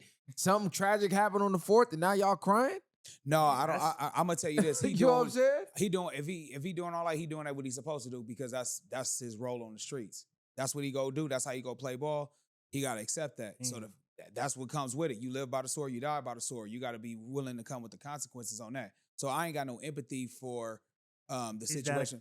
Is that a consequence though? Because in the universe, if you like what he's saying, you out there knocking niggas out, you talking about it, you big, you know, you all over the place. Somebody probably wish something bad happened to him. Something set you down. It's Think about the day it happened. He had it in his hand, made a video, said, I'm finna go blow a nigga up. And the nigga that got blown up was himself. Yeah. But prior to that, the video, where he might have been trolling, but he's like, I'm finna go blow a nigga up. So what I'll say is, like, I understand that part. I still think the aftermath of making fun of it is where that's still wrong regardless, because yes, you can do that, but making fun of it, or yes, you can receive that because you went out there and you fought niggas and dropped them, or you did whatever. That's what might happen to you. But for you to go out there and make fun of it is a different story to me. That's separate from you receiving something maybe that you might have brought upon yourself. I'm gonna tell you, I kind of agree with you on that. Especially somebody you close Making with. fun of somebody who has a tragic incident like that doesn't stop anything happening to your wife, your daughter, one of your family loved ones, because anything, like you said, tomorrow's not promised to no man. You know what I'm saying? Anything can happen at the snap of the finger. God can humble you down at any moment. You dig what I'm saying? He can put you in a position where 1 minute you're on top and the next minute you have nothing. It's biblical stories in that manner. Okay, so to play devil's advocate again, y'all don't care when the rappers do it. What you mean? When the rappers say, I'm smoking on such and such pack, I'm smoking this pack, that pack, they shooting video, who I smoke, y'all singing the songs, they going to these niggas' real grave sites and niggas in the comments cheering it on. Y'all cool with that when it's black on black, but then the white man said y'all niggas tripping. Yeah, and I think I'm supposed to trip on a white man. I think that's where the hypocrisy. I get it, but I'm supposed to trip on a white man. How dumb is that? I'm under the black flag that we talk about, bro. I'm gonna trip on the white man hard. Yeah, it's cool Flip when it we on do it, it. It's cool when we do it, but it's like this, bro. Is it cool with anybody? Nah, it It's ain't not, cool. it's not cool. No, Nah, I'm saying it's not yeah, cool when yeah. nobody do it, but it's like this. We can talk about each other, about us. We crack jokes. Woo. I ain't about to let them across the street talk about y'all. You dig what I'm saying? Hey, bro, that's so what? You don't know Viral. You don't know Messiah. You don't know Kali. So watch your mouth, homie. I oppress them. But now if we do it amongst us, hey, that's amongst us. I get what you're saying. I'm playing devil's advocate, No, you know, and that's because what I like because I it. see it from both sides. Man. Because realistically, he made a fucking song. He didn't do nothing that crazy. He made a song, right? Now, this song, and I'm not defending him at all, but when I'm watching timelines, he did the interview, actually did the interview with Ross, and he said, Adam, if you watching this, if I knew you would have said what you said, I would have broke your jaw. And then after that, Adam went and made the song. So did Adam make the song in reference to 4Extra threatening to break his jaw? For sure he did. We know that. We know that's a play, but he's making content So can we be mad? But I'm not mad hold at on. But nobody else. why I'm did not gonna why have did no he say feelings. that? I'm not having no feelings about it. But whatever the case is, it was a relationship that somebody it maybe been one sided or thought we had a better relationship that fell apart, and now they're going back and forth on the internet. The best thing Portia can do is either ignore it, make a song, and try to catch some viral moments, get something out of it. If you don't do that, play the game, and then if you still feel that way when you see him, then you know that's just how it is. But outside of that, he got to capitalize off of this right now. If he, in a way, how do you embarrass somebody who's a cuck who allows people to? You know what I'm saying? It's not even necessarily embarrassing, but it's no different from the rap beef. It's like people want to hear certain responses. But I'm saying like how does words ain't gonna work? You got to physically do it. Exactly, bro. Words ain't gonna there's work. nothing he really can do. Or don't respond at all. Don't give it no attention because, to be honest, that's what he's banking off of. And say somebody do go and crash Adam. Adam only get bigger. He only make more money. Somebody end up Become in jail, a martyr, and he come out and he gonna talk a whole bunch of shit, even more shit, and parade around even more. So it's like feeding into it is kind of the trap. That's kind of what he wants you to do. That's why he's saying something so egregious because he's like, I know for a fact this will get just you. go touch him. I wouldn't react at that point, knowing that a nigga is dangling this in front of me. Like I know you're gonna take it.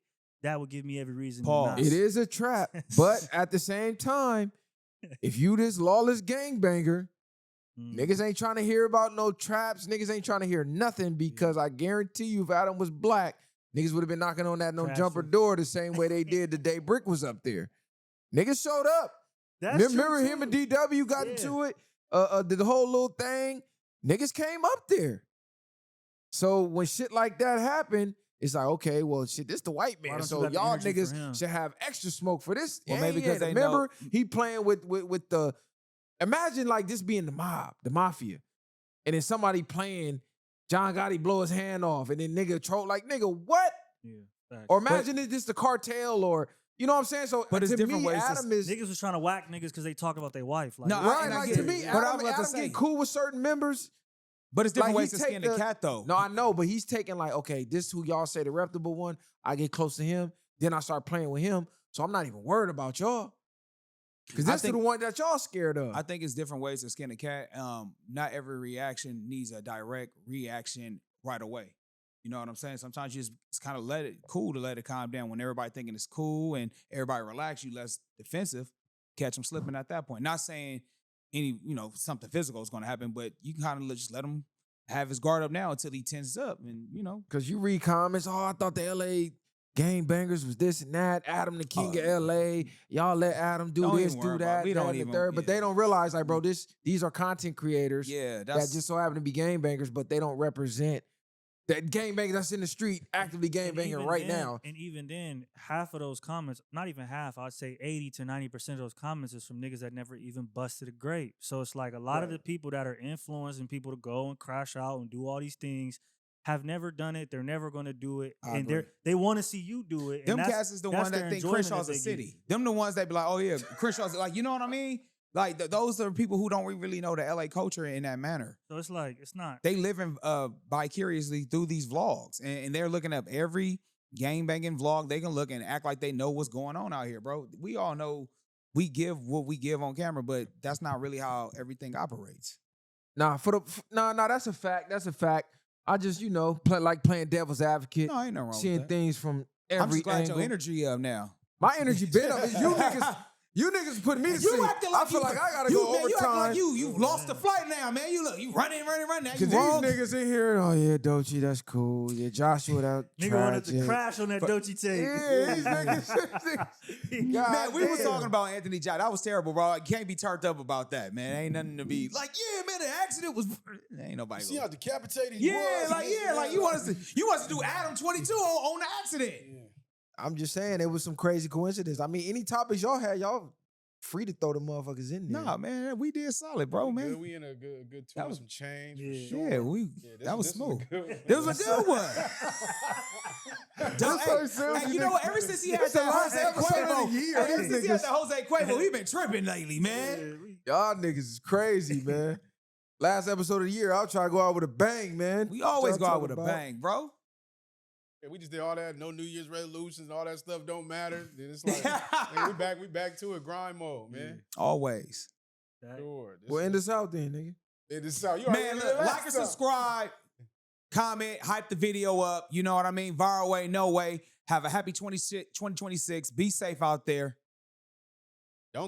Don't go too crazy on that New Year's Day, man. Oh, yeah. A yeah. lot of things go down. Checkpoints. I'm gonna tell y'all like this. Y'all better find somewhere somewhere that costs a little bit of money that you can't get in with hard bottoms. No a white tees and poolside nothing. tee, Yeah. a white tee and a hoodie on. Nigga, go somewhere in a nice establishment if you're gonna go out because you want to make it to see the next year. Right. There's gonna be a lot of people that's finna go out that night and they're not coming home. So I might stay in the crib. I don't even Nah, know. for what I'm sure. doing. You might want to stay in it. That's why I Nigga, told you mine I already might in be live 2026. streaming. Yeah. Crib, We yeah. might have to do that. I Yeah, might it's be. like- I'm probably gonna be in the studio, have a nice meal getting cooked, have some nice champagne, and be popping shit, talking shit to y'all live because ain't nothing really outside unless you finna travel and go somewhere monumental. I mean, what you really finna do? Go in the city, get your shit shot up, and all type of crazy shit. Catch it, risking getting a DUI or you know what I mean, something like that. Let's just be real. With checkpoints is go be out. Everybody know they gonna be I think it's popping raining tomorrow bottles. too. So it's Raining, Yeah. It's drunk gonna be raining all drivers. week, huh? Yeah, it's finna Oh, be. yeah. It's finna be ugly. Yeah. Yeah, it's finna wet be, like a sherm head outside, man. and that's all I'm saying, man. Chicago is cracking out there right now, so y'all for sure better post up and be smart about where y'all going. It's cracking right now. They lost two big faces out there, so it's going up. 051 Woo and THF Zoo. They making diss songs and sliding. It's going down. So y'all for sure better stay dangerous out there. Yeah, bring this year in right, man. Bring this year in right. Everybody have a good one, like he said. Viral way or no way. No. You got to end it with the philosophical. No, Girl I is don't on gotta- your. I don't She gotta on end your it with line. nothing. You ain't been giving. He's thinking Give him the crazy. juice, Jesus. For once, she never said. For one, You see she this? say- she Yeah, this nigga. She didn't This say. nigga ain't been saying nothing. She didn't say philosophical. She said some Yeah. motivation or something. Man, But I drop did- that. Your I name just- Messiah, nigga. Give us some fucking It don't matter, motivation. but if she would have watched the whole show, it was in the show. So that's the whole thing to separate that. It's not Like just that, ending yeah, because God. you want me to. You can't start controlling me then.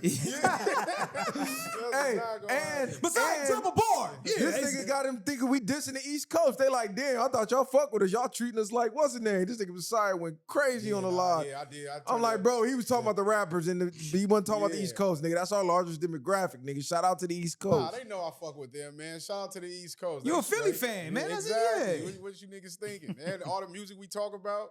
Shout out to the East Coast, man. Viral way or no way. Yeah, clean that shit up, nigga. I ain't clean up nothing. You the one crying about. You got the East Coast niggas. That's our fan base. This nigga, crazy as This hell. nigga, what? Man, we the best in the West, the beast in the East. Y'all know what it is. Man. Like the video, hype the video. Y'all know what's going on, man. Collie finna go get in traffic. Show finna go get in traffic. I might jump on live, man. Y'all tune in, follow me, man.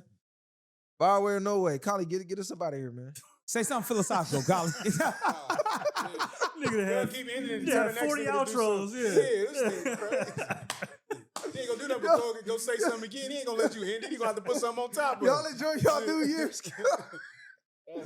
And that shit on some high energy, lethargic ass niggas. Ain't no handouts, I did it from the ground up. In the streets, thugging hardest where they found us. Got a problem, nigga, watch my troopers mount up. My bitches bang too, and you a lame though. You niggas ain't outside, yeah, we came through. You want your lights up, we put you on the shade.